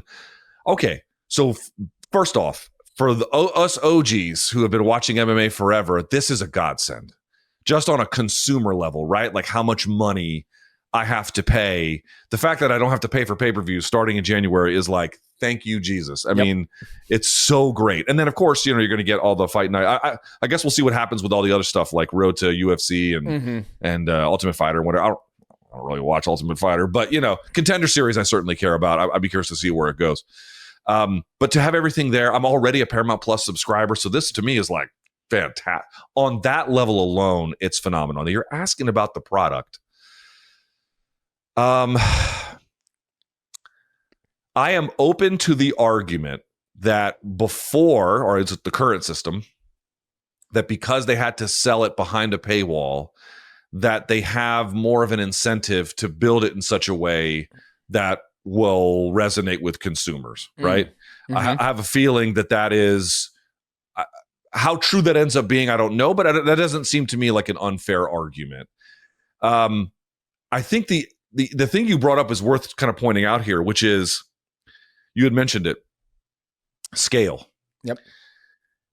You talk about how they don't want stars, and I don't think that they would hate to have stars. I mean, like a Conor McGregor. Dude, I was there at that scrum when Conor beat Eddie Alvarez. Yep. And you can see him. He does a media scrum after the event is over, and what he says is, "I want a share of the company." Yeah, they don't want that. They don't want that. Yeah, they don't want that. But the reality is, what they do want is, because you're mentioning like, oh, you know, put anything on and people will watch. But clearly they're moving away from pay-per-view because it's not true. Yep. It's not true that you can just put on anything and people will watch. However, if you remove the paywall, yes, what you're doing now is it's just a steady IV drip of content all the time. Yep. There's no up, down, middle, left, right. It's just kind of morphine on time right when you need it. If that's the case, do they really feel the need to product differentiate unless it's going to be on CBS? If it's going to be on CBS, you might imagine there's going to be a little more pressure, or, you know, some kind of one-off the White House thing, or got, you know, something where they're doing it in a way that there's way more eyeballs on. We got to make sure that we're providing quality. I guess what I would say is we just have to wait and see. But the arguments for why it could happen, I would not dismiss. I think they're worth taking seriously, but it's hard to say right now. Do you ever feel like, you know how sometimes you watch a movie like, let's think, what's a great movie? What's a movie you just saw and you're like, oh my God, that was absolutely fucking amazing. Like a recent one? Recent one. Not many recent ones. You know, I was on a flight and I rewatched the first Matrix. Okay, perfect. That movie bangs. It's so good. First one's a banger. Second one, I like the second one. It was a banger, right? And then it's like, okay, we gotta do a third one. Then they did a fourth, and then a fifth. Do you feel that we're getting to a point in time now where, for me, when I watch mixed martial arts, it's, you know, I do like to watch the technique and see what the guys do. Don't get me wrong, I love still watching technical fights. But for me, it's more about the story of the athlete, right? Like take Marab, for example. construction. He makes it to the UFC. He kind of goes, he loses one. And then now he had a long road to get to the championship, beating, Jose Aldo, Henry Cejudo, just killer's row in order for him to get to the world title. Now he's a champion. Now I'm curious. I'm attached to his story, just his story, right? Where that's what keeps me excited, keeps me doing this and driving my passion. And why I'm bringing this up is like, when you look at, The Matrix, 1 was a banger, 2 is a banger. They can't keep on repeating the same story. They can't keep on reskinning it over and over and over again, because eventually you're like, 1 and 2 is good. They should have just stopped there. Do you think we're getting to a point in time in mixed martial arts itself where it's almost like, until you have somebody who comes up with a, Topuria, amazing story. What is he going to do? I feel like his story, I'm taxing him because I'm like, okay, what's he do at 155? And does he go after Islam? Is he chasing Islam? Islam's story, okay, he's going up to be a double champ. Like, I get drawn in from the athlete's story, right? There is a little something to say, are they good? There's too many good athletes out there. For me, it's a story where I feel like, are we getting to a point in time where it's oversaturated, where we're like, it's another one, it's another event. So I'm more engaged in the stories than the actual fighting itself. Yeah, well, we come to this question with very different perspectives. I'm not one of the greatest fighters of all time. You know what I mean? I haven't done the kind of thing that you've done in a way where your relationship to the sport, by virtue of being a participant, kind of changes how you interact with it. For me, I'll meet you halfway. For me, I would certainly agree that there's been this kind of homogenization of everyone's skill set. Everyone's kind of good at all the same things. And the ones who stand out are the ones that have got some kind of real ace in the hole. They're a good athlete. They got good power. Yep. They've got a new way of approaching takedowns along the fence or, whatever. But the reality is it's just a sort of a general homogenization that has happened. I think you're probably feeling a little bit of fatigue with that. I think a lot of people have. However, for me, again, the way in which my relationship to the sport, I am always technique and strategy and tactic fight first. It's just to me, like, it's every little fight is its own little mystery that I task myself with trying to put the pieces together to see if I can better understand it. And sometimes I get far, sometimes I don't. But that is the thing that, like, the mystery of what unfolded, the real understory there is the thing that I like. But to your point, I mean, the thing that makes anything popular is whether or not people can get attached to individual people's or individual athletes, in this case, story. And having a story that matters is important for people. People want, idiots like me love boring technical details, right? But we all love ceremony. We all love narrative. We all love the feel of, like, it almost feels literary watching something like Merab. And it also feels like justice. You talk about Dustin Poirier, 25 minutes to make life fair. It feels like a little bit of that too. And it becomes something more than itself. That will always, always, always be a major driving factor for people like you. But man, I think you probably speak for many, many, many fans like that. And I don't reject that. It's just, for me, one, I've always got, I just want to go over the tape. I just have always been kind of that guy. When I didn't know what the fuck I was looking at, I still wanted to do it. And then, more to the point, I'll just be honest, man. Like, I'm not trying to be difficult on the show, but, like, I'll just say it this way. I don't think I click with a lot of the people who are in MMA. And that makes it harder for me to share interests with them. What do you mean? Go elaborate on that, because I think you do well. I mean, you're not being difficult. We're having a great time. What do you mean by that? You got to elaborate on that. I've known you for a long time, and we've had some ups, we've had some downs, but we never had any downs. We never had any downs. As far as my heart feels. No, not for me. Not for me. Okay. Me. I have great respect for your career. Please be serious. You know this. So hang on. You might have said, "What the fuck's this guy doing? This guy needs to fucking retire from MMA and get the fuck out." No.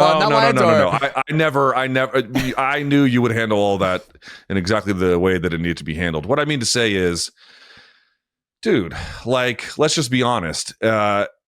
It's become an aggressively right-wing sport. And I bring this up to say, Some people will like that. Some people will not like that. I'm not trying to tell anybody they don't have to like that if they in fact do. And in fact, what I'm quite aware of is even if I did, they wouldn't listen. It's not really about that. And it's not just because someone has a separate set of politics that make them, believe it or not, I have actually just endless people in my orbit who don't share my political opinions on a personal level.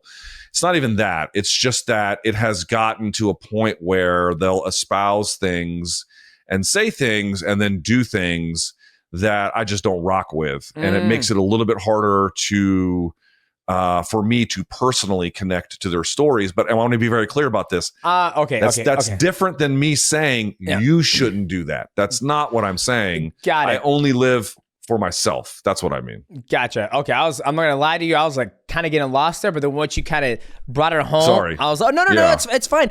You know, the beautiful thing about like, you know, you having your platform, I have my platform. You know, somebody else has a platform. They could follow somebody's story. If somebody does something that you don't agree with, you're like, fuck that guy. Like, I'm not gonna follow his story. I mean, why the fuck? I mean, sometimes I do it. Like, I'm like, I don't really, you know, is he a good fighter? Let me give you an example, if I may, Demetrious. So, for example, again, this is just living for me. Yeah. This is how everybody needs to live. It's not it. Ilia Topuria as an athlete is like, I mean, I can't miss for me. Like when he's fighting, it's like, let's fucking go, right? Because it's going to be big stakes. And, you know, more often than not, he's going to do something that is probably going to be spectacular one way or the other. He's just important, and I can't wait for his next fight. However, you know, getting out there and praising the Nelk boys for a disaster of an interview with a guy wanted for war crimes put a bad taste in my mouth.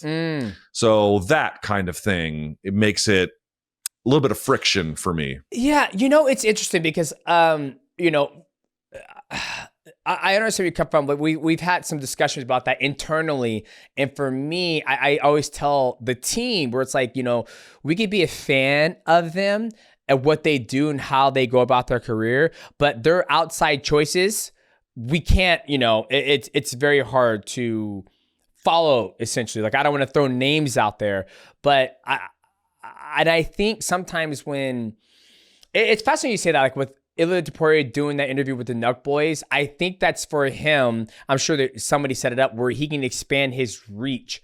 Did he need to do that interview with the Nelk boys? Probably not. But at the same time, I think it's just him expanding his reach, essentially. Like, I hope I kind of... Well, I mean, it was just the comments. The Nelk boys did an interview with Benjamin Netanyahu, the prime minister of Israel, and then he was like, oh, it was a great interview. I mean, it was a disaster interview. Like, in every way, like, their own audience turned on them. It was a huge thing.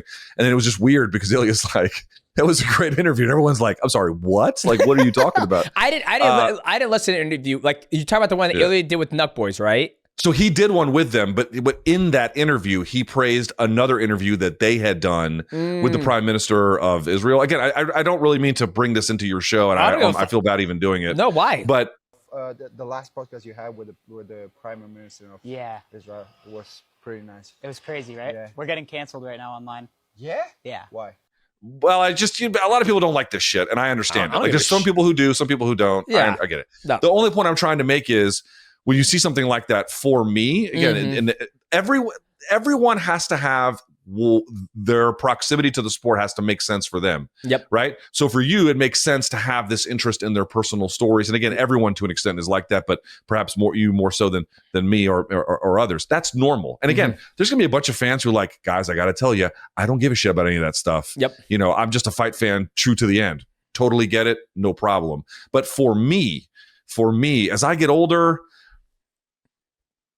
some stuff to me is a bit of a deal breaker, you know, and that's just the way that I've lived. Well, you're also in a position where you can pick and choose what you want to do, right? What you want to follow, right? So that's one thing that I love about having. You have your platform, I have my platform, where it's like, no, I'm good. I don't rock with that. You know what I mean? Right. Well, since we're speaking of stories, what's your story, Luke? How'd you get in? You're so passionate about MMA, not just MMA, but combat sports in general. Where did this passion come from? Like, when did you start following this sport? Because like I said, I really enjoy your content. And the one that I love is like, you keep it real all the time, right? All the time. Same like to my own detriment, but yes. But at the same time, But look at you now. You have your own platform. That's the most important part. Like when I saw something the other day, and the person was talking about buying the views, buying the stardom, buying the clicks and all that stuff. And he goes, none of that shit's real. Like none of that stuff is real. This person's on top right now, but once you don't have the endorsement of the stars, you don't have the endorsement of, the machine behind you, what are you left with? Like if you stay true, like for me, example, my whole entire career, I never put on this facade or became this character or XYZ. I would show the fuck up, fight, collect my check, go home. Yes, in the middle of my career, I don't want to say I suffered from it, but I would say my wages could have been a lot higher if I was on the mic and spoke how I speak now. But I stayed true to where I am, and now I've been removed from the UFC for 8 years or mixed martial arts for 3 years now. I'm still very popular because I've been the same person to begin with. So I think for you, staying true to yourself, you have a platform now where people are going to ride with you. You have a community that believes in you and enjoys your content. So I think for people out there, they can look at you and be like, yeah, no, I fuck with Luke Thomas because he's always kept it real. And that's one of the reasons why I still enjoy your content, because, when you did the Muhammad Ali act, you're like, what the fuck is going on here? You want to talk about destroying something? This is fucking how you do it, ladies and gentlemen. And you're also respectful when you're doing that. So where does that passion come from? Like, I don't think it was a detriment to your career. Maybe, tell me how it's detriment to your career. Tell me. I can't on air. I'll tell you off air. Okay. I can't. Okay. I can't. But it's definitely real. It's super real. There is a cost there. I mean, everyone's going to be different, but like people think, a word of advice for everybody.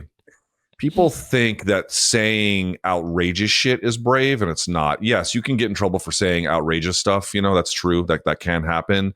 But if you really want to see how far the rabbit hole goes, you have to criticize, and in a way that they really feel it, is you have to criticize power. And if you criticize power, there is a cost to be paid, and I can tell you that's real. But to answer the origin story, it's all by accident. I mean, I think a lot of people who got into MMA around the time that I did, and you too, probably, you kind of thinking about sort of maybe what it could have been, but it all ended up very differently.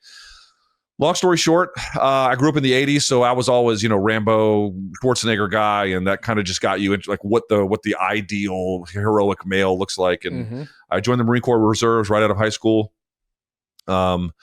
And then I did a little bit of, they had what's called the McMap program. It was still in its infancy stages. It was just, kind of touching the surface of stuff. And then I started training when I got out because I was bored. I had just moved back to DC and I didn't know anyone at the time. I had friends, but they were all living in nice neighborhoods and I was too poor, so I would never see them. And I found a gym that was starting up, I found a gym that was 3 miles from where I was living. I was living in a really bad area at the time. And so I just started going. And I don't know, a year or two in, something like that, give or take, a bunch of the teammates went to go compete. And this is still like, there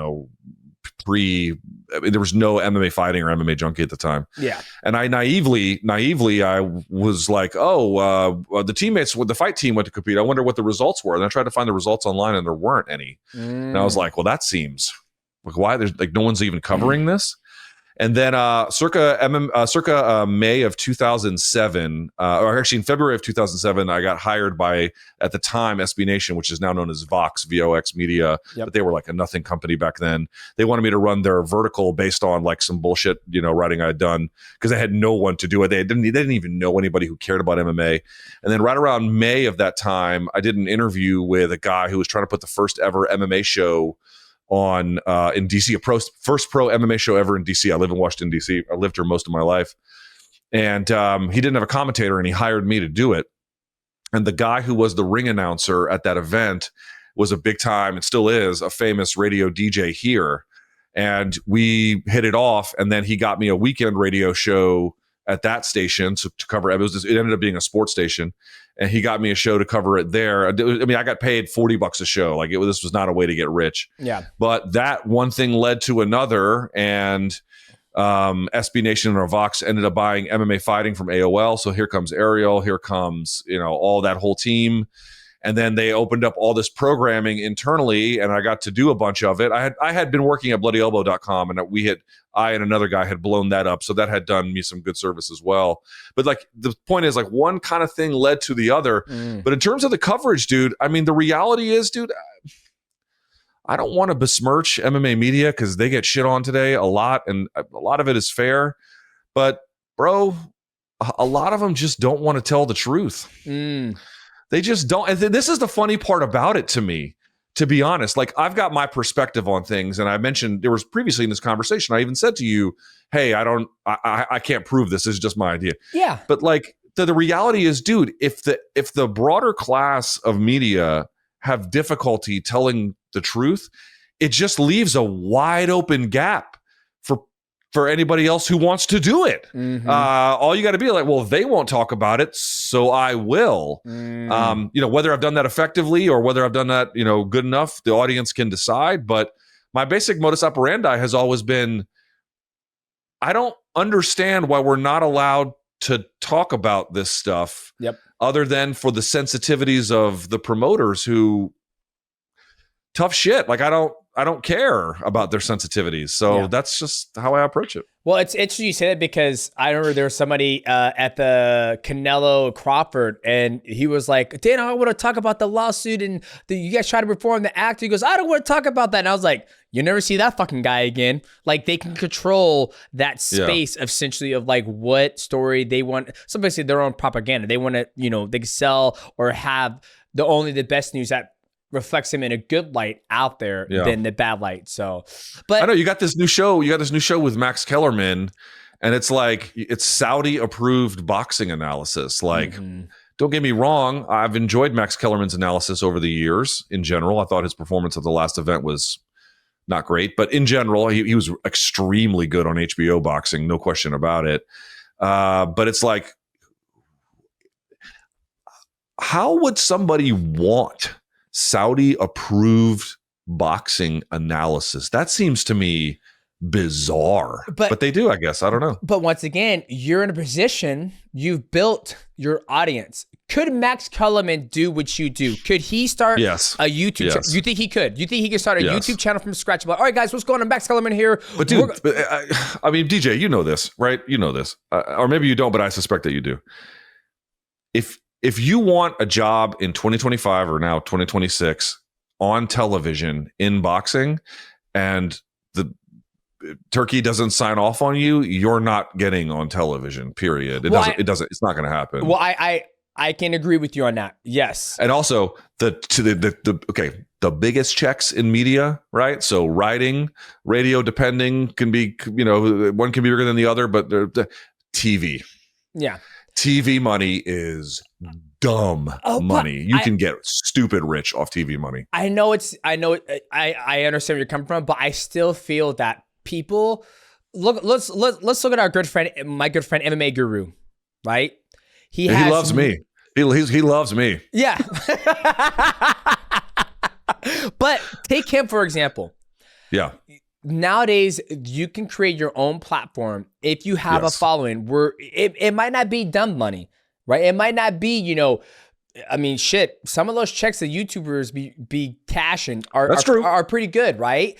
I always tell my buddy, he tells me he builds homes for a living. He goes, I can make $2 million and spend $2.5 million. I'm still fucking broke. Or I can make $125,000 a year and only spend $50K. I'm fucking rich. I have my time. I can do what I want. I have no boss.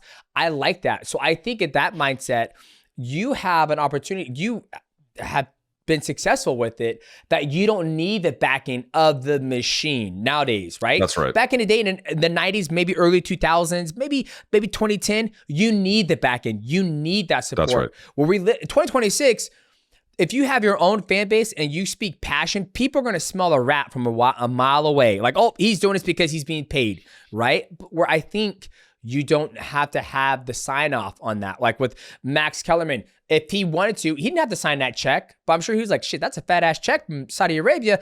I'm going to do it. And I'm going to speak. I'm going to say what they want me to say. I'm not going to water down the product. Where for you, you're like, that fight, like the fact that Jake Paul and Gervonta Davis, or Jack Paul and Gervonta Davis are fighting, it's absolutely fucking outrageous. You telling me that we can't get Jake Paul to fight Darren Till or somebody out there who's more his skill level or his age?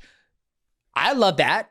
Because you speaking what I'm thinking, right? Where somebody else, Netflix would be like, you piece of shit. Why did you fucking say that? Guess what? Yeah. We're going to, you know what I mean? So that's why I think there's a space for people like for content like yours and content like mine. So I think, you know, even Shannon Sharp, you know, after his whole debacle with him, with that one chick, and ESPN dropped him. He don't need fucking ESPN anymore. He's probably making more money on doing his own thing with Club Shay Shay and him, Ocho Cinco. He doesn't need... I don't know. That lady might have taken him to the cleaners. You know what I mean? He might have been... You might be right. Hey, she said to the point, she said $25K each cheek, and I hope he got a good handful. Brother, he probably got worked in that one. But to the point you raise, I think the basic thing that I would agree with is that what the audience will always, it seems like, ultimately crave is what they perceive as authenticity. Yep. Right? They want to perceive that someone in front of them, right or wrong, is telling them what they actually think, that they're unencumbered by these other factors, whether it's, and that, you know me, I don't do a lot of fighter interviews on purpose because I'm not dealing with your fucking manager guy. Yeah. It's not going to happen. I didn't like this thing you said. Well, then we don't have to fucking do business. Yep. Period. I'm not babysitting your guys because you don't, not you. DJ, I get you. The proverbial you. I'm not going to do that shit. I'm fucking 46. Go fuck yourself. I'm not doing it. And so like, doesn't mean anything to me. And they'll cut off ties, act like I fucking care. Like, I believe me, you're doing me a favor. Yeah. So to the extent that the audience is looking for authenticity in various places, that will always win the day. And again, they will be the ones that decide which ones are more or less. The one thing I would say though, and again, I totally agree with what you're saying, but the one thing that I would kind of add is, you're right. When I first got into the media business, you needed someone's approval to get a job. And frankly, I was actually pretty good at that. So I had to learn to do, I was pretty good at that. And there was a different thing that was happening. At that time, you know, when I was on the radio, dude, you could say whatever you wanted. I mean, you couldn't curse. You had to obey the laws. But they were like, dude, when I got into radio, they were like, we want you to fucking say crazy shit. And I'm like, well, I'm not going to do about that. But like if total free reign. And then when I had a job in Sirius XM, total free reign. And then even at MMA fighting, I never really had people tell me what I couldn't say. I mean, they would get upset certain times, but they never put it. I got real lucky, but the business has changed. And now what you're seeing more is you used to be able to get those corporate jobs and you could kind of still, you know, you might have to be a little bit buttoned up, but in general, you could say what you want. That is going away if it's not already gone. Now those jobs are largely, we need you to do the kinds of things that help us sell the most ads for what we're doing. And we don't want any friction with the entity that you cover. And that's why you see media, on the one hand, these online types where you got, you know, much freer reign and total editorial latitude to say what they want. And then the ones that go to the shows, you know, it's not quite that same. That's not an accident. Like, that's the way the media business is splitting. And I got to be honest, I don't quite know what the long-term vision is for people who are doing that. You know, it's like UFC doesn't need you to do that. Actually, they don't need you at all. I mean, didn't you see Dana being like, "Oh, we're going to move the media up in there. We're going to have the influencers by the because back to the beginning, they don't have that reach, right? They don't have that influencer reach. That's the reach they want to get to. If I can get 10%. 7,200 of those people who are watching that guy play fucking Roblox that my son watches, who watch in mixed martial arts now, I haven't touched that reach. I haven't touched that fountain of youth, which is the new 22, 23, 24, right? My mother-in-law, my father-in-law, they watch every fucking UFC and they think it's getting better and better and better. They watch everything. They watch PFL. They watch One Championship. They watch everything. They just keep on killing it, DJ. Man, I wish you were still part. I'm like, fuck no. They got that already, but they ain't got that new generation. And that's why it makes, in my eyes, as a business standpoint, it makes sense. I got all the MMA media outlets. You guys are, thanks. You guys have done everything for us. We're good. But them Kai Cenats, them I Show Speed, that boy who's playing Roblox, who's got 72,000 people watching him build a fucking grow garden, I want them people. I want that new audience. Yeah. So that's how like my brain has shifted. But yeah, no doubt about it. I mean, I just, again, you have a greater degree of media choices. Mm-hmm. However, you know, I've never been, people think I've been banned. I probably have been banned by UFC. I actually don't know, because the last time I applied for credentials was UFC 276. That was Volkanovski Holloway 3. Mm-hmm. And I got in. It was no problem. But that was 2022, I think, something like that. It's kind of funny, actually, DJ. I was where I met your producer. I was at Canelo Crawford Fight Week, and the company that I currently work for, All the Smoke, they had a stage inside the media room, and I was like, I don't even know if I'm going to be able to get in. Mm-hmm. And then, because you have to go there and they have to check your ID and you have to be on the list. And I had been put on the list because the producer had put me on the list, who was sending the stuff to TKO. Anyway, I was like, I guess we're going to see how this goes. And then I show up, and it's all UFC staff, like they're wearing their UFC tags, and they're like, yeah, you can just go in. And I was like, oh, this is great. And then I come to find out, like, they were apparently so overrun that they couldn't even check anyone. Like, literally anybody could have come up and walked in there. And it was funny, when I left, I had to plane to catch. Like, as soon as we were done, I was off to the airport, and I left, and a bunch of UFC staff were like, hey, bye, Luke. Like, they could tell that I was there. So I don't know exactly what that means. I don't know if I'm banned or not, but it's probably good reason to believe that I might be. Yeah, I love that. Luke, this has been absolutely amazing. Thank you so much for your time. This is your opportunity to let people know how they can support you, follow your show, it's Morning Combat. That's what it is, right? Morning Combat. Yeah. Morning Combat. The floor is yours, brother. Take it away. Let me say one thing. to the audience first, who are still listening. DJs, I have to tell you, DJ, I have taken a great amount of joy at watching what has happened for you on the media side. Because I'll be honest, I don't agree with your takes all the time. Well, you don't like my takes. My takes. I didn't say that. I said I don't agree with a lot of them, but that doesn't, dude, plenty of people are like, your takes suck too. It's like, who gives a shit? Like, give me it doesn't matter. Give me a take. Give me a take real quick. Give me one real quick. I don't think you appreciate stalling in MMA and how bad it is. It's quite real and it's quite bad. Yeah, I know. Yeah. But it's this word comes from, like, it's funny. I was training the other day, and I'm mostly in the gi, and I was passing this guy's guard, and he was pushing his arm out, and I'm like, fuck, how do I negate that? How do I negate that? Because he's stalling. He's not trying to get up. He's not trying to sweep. He's just stalling. He's up on the scorecard. Yes. And I'm like, how do I combat that? And I was like, you know what? I'm just going to do a fucking flying arm bar. That's what I'm just going to do. I'm just going to do it. And then, then we're training, and then he did it. And then I speak things in theory, because I sit there and I talk to him. I talk to my training partner, and I was like, this is all theory. Right? I visualize it, and then it's a theory that I have, and then I try to put it into place.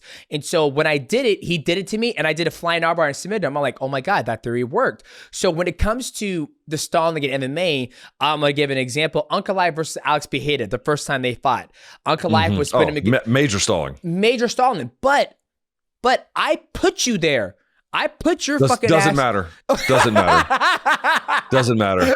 Dude, the rules are very clear about this. This is the thing that drove, like, for example, and I'll wrap up on this, but let's take Hamzat DDP. I took a lot of flack for some of my opinions on this. Yep. All right. So, listen, anybody who has trained any amount of time can obviously look at what Hamzat did to DDP, and when you're measuring the amount of control he had, it was through the roof. Gobsmacking. Yeah. Gobsmacking. The level of skill required to efficiently take him down, to pass, to hold dominant positions, it's just insane. Mm-hmm. But the reality is, what is the place that control positions lead to? And the answer is nothing. They don't lead to control positions. They just lead to more control as such. And the rules are very, very clear. A lot of people don't know this, including many MMA fighters, which is that the rules maintain, even at a control position, you are not allowed to hold it, even if, forget just let's say I have a gable grip and I'm behind you. Yep. And you have one knee down, you're up against the fence. That's not enough. Even knees to your thigh, busy shots are not enough. I have to, in the words, meaningfully advance the fight. And I'm not even blaming people who, like, for example, Merab, I think sometimes, I don't think he's intentionally stalling. I just think the fight kind of stalls out, which is a different problem, which is a stalemate, which is a different thing. But like Hamzat, when my issue with that was, I was like, okay, dude, believe me, the control is amazing. But my personal belief is, one, you need to obey the rules. And if you are, for example, in the fifth, he had chest to chest, 2 knees down. You cannot pass, and there is no meaningful ground and pound from chest to chest, both knees down. It doesn't fucking exist. I don't care what anybody says. It's not real. You have to create, if you want to pass, the best way to pass, DJ, as you well know, is on your feet or some version of it. Or if you want to have a ground and pound, there has to be, you can break contact, but you have to break contact in order to do it.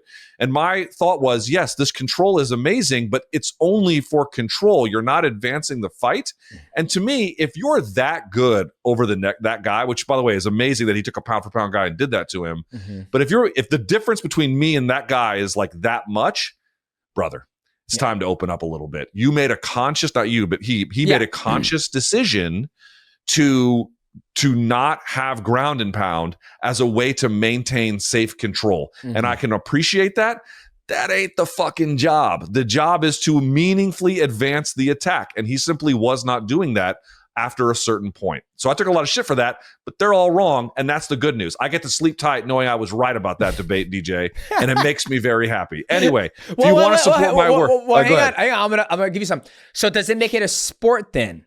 Right? Like what I mean is that, does it make it more of a sport or is it more entertainment? Because if I'm able to put you in a bad situation, so let me clarify. If the rules state that I need to advance the position in order to finish the fight, correct? Is that what it's saying? Yeah, yes, you have to keep trying, yes. Keep trying, right? So if I get somebody's back, I lock up a body triangle, and I'm just doing this. I can't get the choke, but he can't get out, but I'm still winning. Round 1 ends, boom. Second fight, second round, boom, take him down, take his back, body triangle again. I'm here again, I'm just stalling, just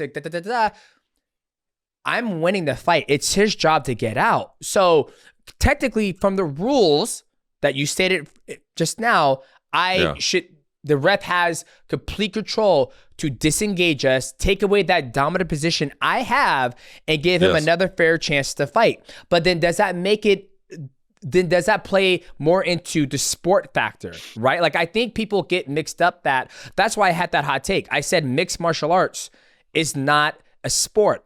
Like the way the rules are set, it's not a sport, meaning that. Well, it's certainly got entertainment properties built into it. Yes, that is true. And people sometimes, I think, unfairly conflate entertainment with advancing the attack. People are like, oh, you want Hamzat to be entertaining. No, I want him to advance the attack. And if he advances the attack, it will by itself be entertaining. He doesn't have to entertain. He has to attack. And then the downstream consequence is that it is entertaining. But the reality is, listen, you got to give the fighters and the referees some latitude. So in your example, if you had the body triangle and, you're trying to hunt for the choke and it just doesn't go anywhere, if I was referee, I'd let that go. Might even let it go in a second round fight. Also depends, are we talking 5 rounds? Are we talking what if it's title fight? What if it's the 4th round and I get his back? Because get up. No, you can't see. And that's at that point, you're gaming now. You're gaming the system. Now you're finding a place to hide. But you are hiding. But I'm just that fucking good, and you can't get out that way, right? But you're not advancing the attack. You're holding the attack to kill the clock. Get up. That's my view. Get up. So you give them a little bit of a leeway, and also the referee has to give them verbal warnings. Hey, do something. At a bare minimum, unlock it, flip them over, and ground and pound. Like do. Doesn't mean you have to just let the guy go, but like you have to do something else in the process. You can't just game it. It's gaming it one way or the other. So it might as well be, this guy couldn't get himself out. He had to wait for the ref. But if the other guy. The reality is there are places in fights that one fighter can get to and they can put the other guy, and that there is basically nothing that will happen in either direction unless the clock expires. Yeah. My view is if that happens too much, Let's go. Luke Thomas, ref, get the fuck up. You got a body track for 4 rounds. Yeah. Get your fucking ass up. Like, yeah, if you're still doing this number after round 4, maybe your submissions from the back need work. You know what I mean? But you can't hide there. That's hiding to me. Yeah. You have to advance the attack. In any case, thank you, DJ. Thank you for having me on your platform. It is amazing to have watched, this new generation of fans. I think, if I could be honest, it seems like they've embraced you as much or more than when you were fighting the fans when you were fighting at that time, which is an interesting kind of thing to note. Like you just click with this current audience in a way that seems unique, and it's good for you. I'm glad you had an opportunity to see that. The fans reward you, I suppose. If you're interested in my work, you can go to youtube.com/Luke Thomas. You can check it out, and I've got a Substack as well. So yeah, that's it. I love it, Luke. Well, I've always appreciated your honesty and everything you brought to the sport. And, I think I told you this before, but I'll tell you again. When I fought Adriano the 3rd time, and you were like, you know what? I didn't see that blood in the water that I used to see from Demetrious Johnson. I think, he's just not that same athlete that he was back in the day. And I sat there and thought, I was like, Luke Thomas might be fucking right, boys. I think it's time to pack the ship and get the fuck out with the gold. That kind of helped push me to that retirement, like me walking away from the sport. So I've always appreciated your honesty. And brother, we have to do this again because I enjoyed this chat. So chat, if you guys enjoyed this episode of MIGHTYCAST, please leave a like, subscribe.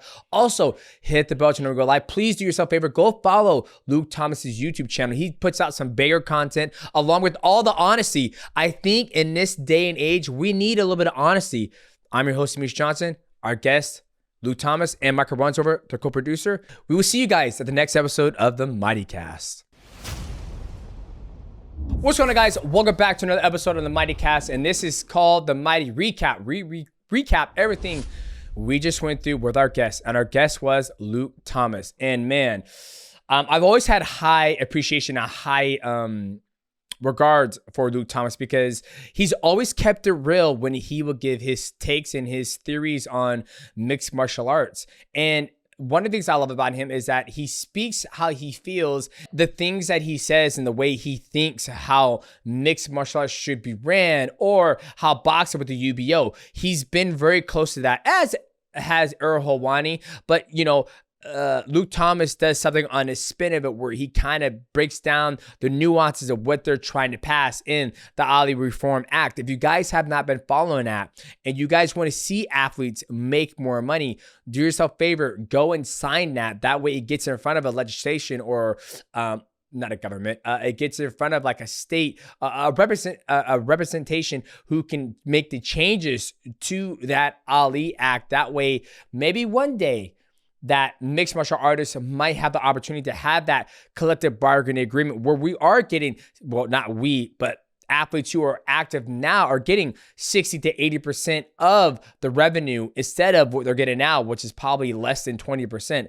Even though, the UFC signed that brand new $7.7 billion deal to be able to stream it wherever they want, do we know if some of the athletes are going to benefit from that? There's no more pay-per-view. No more pay-per-view points. I'm excited about it because I'm already a Paramount Plus subscriber because I love South Park. The kids love it too. I love the content they put on there. And I'm happy that I don't have to, if I'm here or there, I don't have to worry about, I got to get in my, ESPN Plus account. By the way, I'm getting rid of ESPN Plus once that shit is gone. But will the $7.7 billion benefit the fighters, or will it benefit more of just the product of the UFC? And will they have an incentive to put on banger after banger? Because now they don't have to, right? At one point, you would have to put on a banger pay-per-view because the money was being driven from the pay-per-view buys that the consumer would pay for, right? And obviously, the data has showed that pay-per-view pay-per-view buys are down. That's why maybe them switching to this model of the 7.7 and the, Paramount Plus subscribers get it for free. Maybe that's why they're going that route. Another thing too, that you guys have to realize, like I always viewed this point in the media nowadays, is that the UFC has already got our attention. We're always going to watch every single fight, or you're going to watch majority of the fights. But the one audience it does not have is that new generational audience. For example, I went to a local high school game and everybody knew who I was. Why? Because they watched Street Beef. And when they watch Street Beef, who's on Street Beef? Death Sentence and Wing C. I've done content with Death Sentence and Wing C. I can't go to the fucking local, high school game, football game. Why I was there is because my kids got to run out with the players. But when I was there, everybody knew who I was. And my buddy, he was like, dude, what the fuck are these kids trying to get your autograph and picture? And I was like, oh, I do content on YouTube. I've engaged, or I've tapped into that audience because I've gone and done the things that they watch on YouTube now, where guys, like I said, I Show Speed, Kai Sanat, all those guys have not been introduced to the UFC. So if they move all of the journalists up in a box, put them up there. We already got your audience, but we don't have the influencers audience yet. No, Luke is one of the real ones in the combat sports space.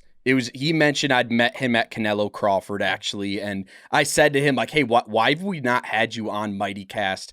And I kind of said, oh, maybe we'll save it for in person. And he told me DJ is one of the only people that I would travel somewhere to do the MIGHTYCAST. So I think one day we'll do it in person, and it will probably go for a couple hours because we could just talk forever with him. But he's a guy who is very hard these days to not be part of that UFC infrastructure of being in some way you're on the broadcast, or you're part of that kind of Rogan, that kind of inner circle. It's hard to have someone who's outside of it and he truthfully is independent, can say what he wants. He's not being held back by, oh, I don't want to offend this person. It's really refreshing because it's hard to find that these days in combat sports. Well, and like we were talking about on the show, like nowadays in 2025, 2026, you can have your own platform and your own audience and say what you want to a certain degree, where when we get done dropping this MIGHTYCAST, I'm not going to get a phone call from, CBS or somebody at Paramount or somebody at TKO saying, hey, you said some things, you're going to have to erase that. Where we have the power to do that. And so does Luke Thomas, and so does our good friend Ariel Helwani, right? And same, I saw MMA Guru. He's starting a show with him, MMA Guru, Lucy Tracy, or Lucy MMA. People are making fun of this in the comments. Lucas Tracy. Lucas Tracy. Yeah. And there's another guy. I'll be curious to see. Yeah, I think his name's Bedtime MMA. Bedtime MMA. I'll be curious to see how successful they are. I know they're going to be successful because they have their own audience about all the things. They say the stuff that the regular, I don't want to say not the regular MMA medias do, but they say the truth. Right. And sometimes if you say the truth, you're going to get fired. And as, Luke Thomas has alluded to, like sometimes you saying the truth can get you in trouble in this space of the media. I mean, and like I said, with Shannon Sharp, ESPN fired him. He don't need ESPN. He has his own platform now. You look at Cam Newton, the fourth and one. He don't need an ESPN. His content's amazing. I don't have to. So I just feel we're in a day and age where if you invest the money in your own equipment and you build the audience from scratch and you're authentic, I think you don't need to be pushed behind the machine. Don't get me wrong. Being behind the machine, have the machine behind you, it's great because you're going to get well-funded. You're going to have money. You're going to have investors. So you don't have to worry about, buying, an $8,000 camera, buying, a $2,000 microphone, or buying. Yeah, that all helps. But when you can do it on your own, it's that much more sweeter because you are running the show. And that's what I love about, what we do. Yeah, and shout out to Ant Evans, who is also behind the scenes of Luke Thomas's YouTube channel.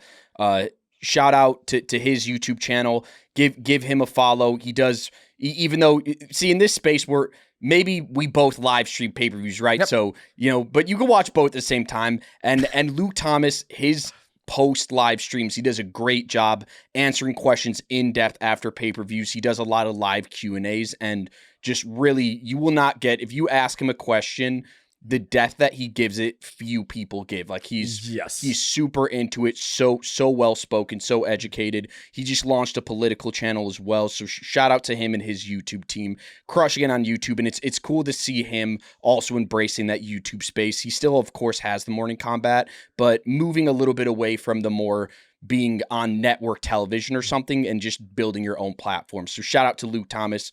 If you didn't already subscribe to his YouTube, do it now. Always trying to help those guys out. Absolutely. And I love the fact that there's so much space on YouTube where Drew's got a live stream. We have a live stream. Luke Thomas has a live stream. Pretty sure Volk's going to have a live stream. Sean O'Malley has a live stream. Everybody has a live stream. And I think the reason why it's becoming more popular is because people want that instant live reaction of their favorite content creator.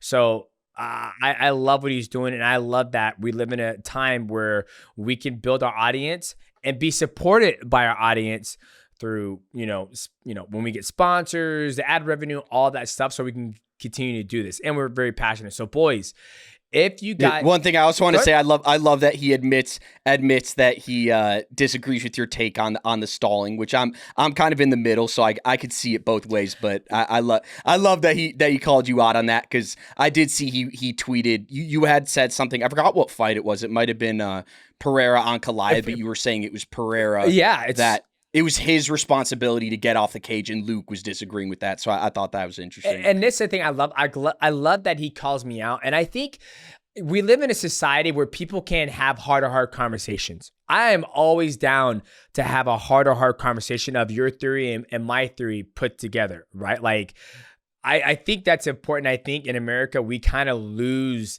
that ability where you can't, I have great friends who we don't see eye to eye on some things where I'm like, well, that's okay. I still love you. I don't have to hate you or try to hurt you or X, Y, and Z. So for me, I always love when somebody goes against my hot take, because at the end of the day, it's how I feel. I look at it as a sport, and we always have different lenses that we're looking through. So I hope we can have Luke Thomas on again, and we can go back and forth about hot takes and, disagreement. I remember I said something, and I remember Matt Brown said I had a bad take. He goes, damn, DJ, you're doing bad takes L out to L. And I'm like, dude, that's just my honest opinion, how I feel about the sport. And I'm more than welcome to. Here's a hot take, boys. Me and Michael were talking about the NFL, and then I was talking about how hard it is to be, a receiver or a tight end. And you said, if LeBron James was in the NFL, he would be super good. He would be probably one of the greatest tight ends. I was like, Michael, have you ever ran a fucking route? Have you ever played football on a high level? And you're like, no, like, how the fuck can you say that? I do understand what you mean. I mean, I feel like you don't need to play a sport. Hey, Luke Thomas, didn't fight in the UFC or anything, and I'll trust that guy's opinion on any combat sport. But I do.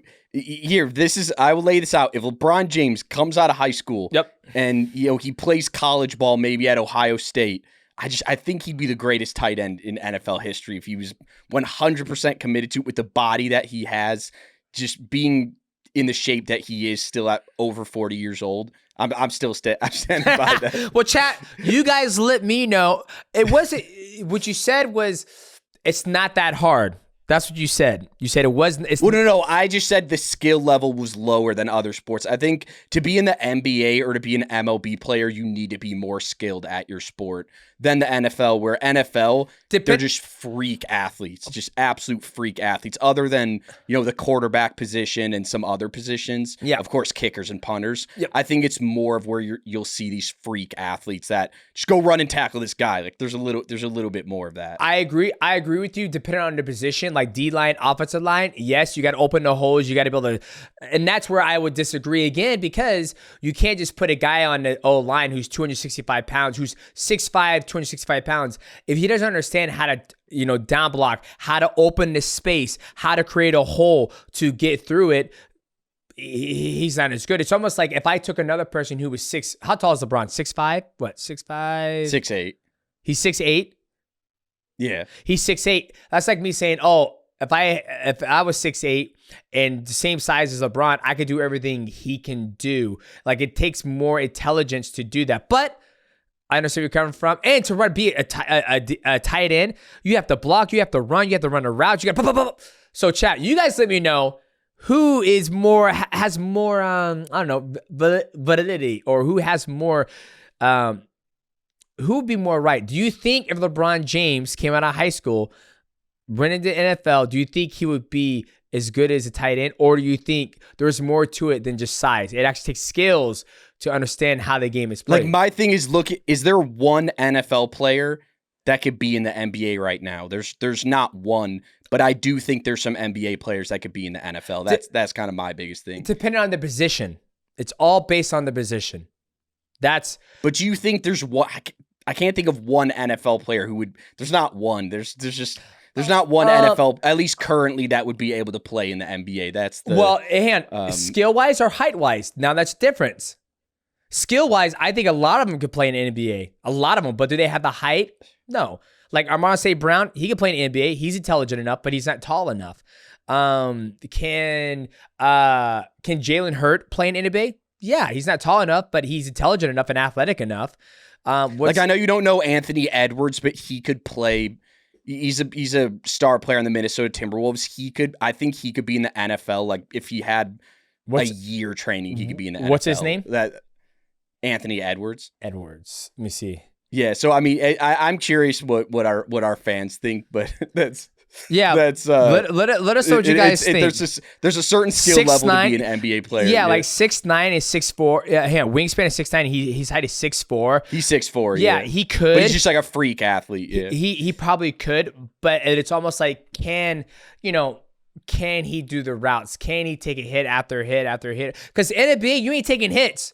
You're not taking a hit. You're right to get hit over and over and over and over again and get back up and run the same route over again and know you're gonna get fucking hit. That, like Tyron, he's got bruises all over his fucking body, and I'm like, you having fun? He goes, I fucking love this shit. Right? So, but chat, you guys let us know. I know you agree. I know one thing you do agree with, though. MMA is like one of the easy sports to become. I'm not saying it's easy, but look at what Alex Pereira and Brock Lesnar did. Yep. In that, I'm just comparing it to being an NFL player. Yeah, you can't. Yeah, MLB or NBA. Yep. It's to become a world champion in MMA. I think is the easiest sport. You could be really dominant in a Brock Lesnar, NCAA champion wrestler. Yep. Alex Pereira, world class kickboxer. I don't see in the NBA you could just be really good at something and just go into it. I will say in the NFL, you could become a really good kicker if you play soccer. Yep. The Cowboys kicker is the best in the NFL, and he just was a soccer player, an MLS player. He was drafted in the MLS, and then now he's just the best kicker. Yep. But yeah, I think that's an interesting. No, throwing no shade at MMA, but it is kind of an interesting observation. I say it all the fucking time, and it's the truth. You're the one. You're the one that look at the goal behind you. You're allowed to have that opinion. Yeah, exactly. So. Right? It's like, I beat all these guys. That guy could have fucking grappled, so I just grappled him. That guy couldn't strike, so I just struck with him. No, I agree with you. So, boys, let us know in the comment section down below if you guys enjoyed this episode of the Mighty Cast and the Mighty Recap and the hot takes me and Michael just had about athletes in NFL, NBA, MLB. Let us know what you guys think. We will see you guys at the next episode of the MIGHTYCAST. I'm your host, Demetrious Johnson. Our guest was Luke Thomas. Follow all his stuff on YouTube. And my man, Blacker One's over. He's got a date. He's got to get to the airport. We will see you guys at the next episode of the MIGHTYCAST.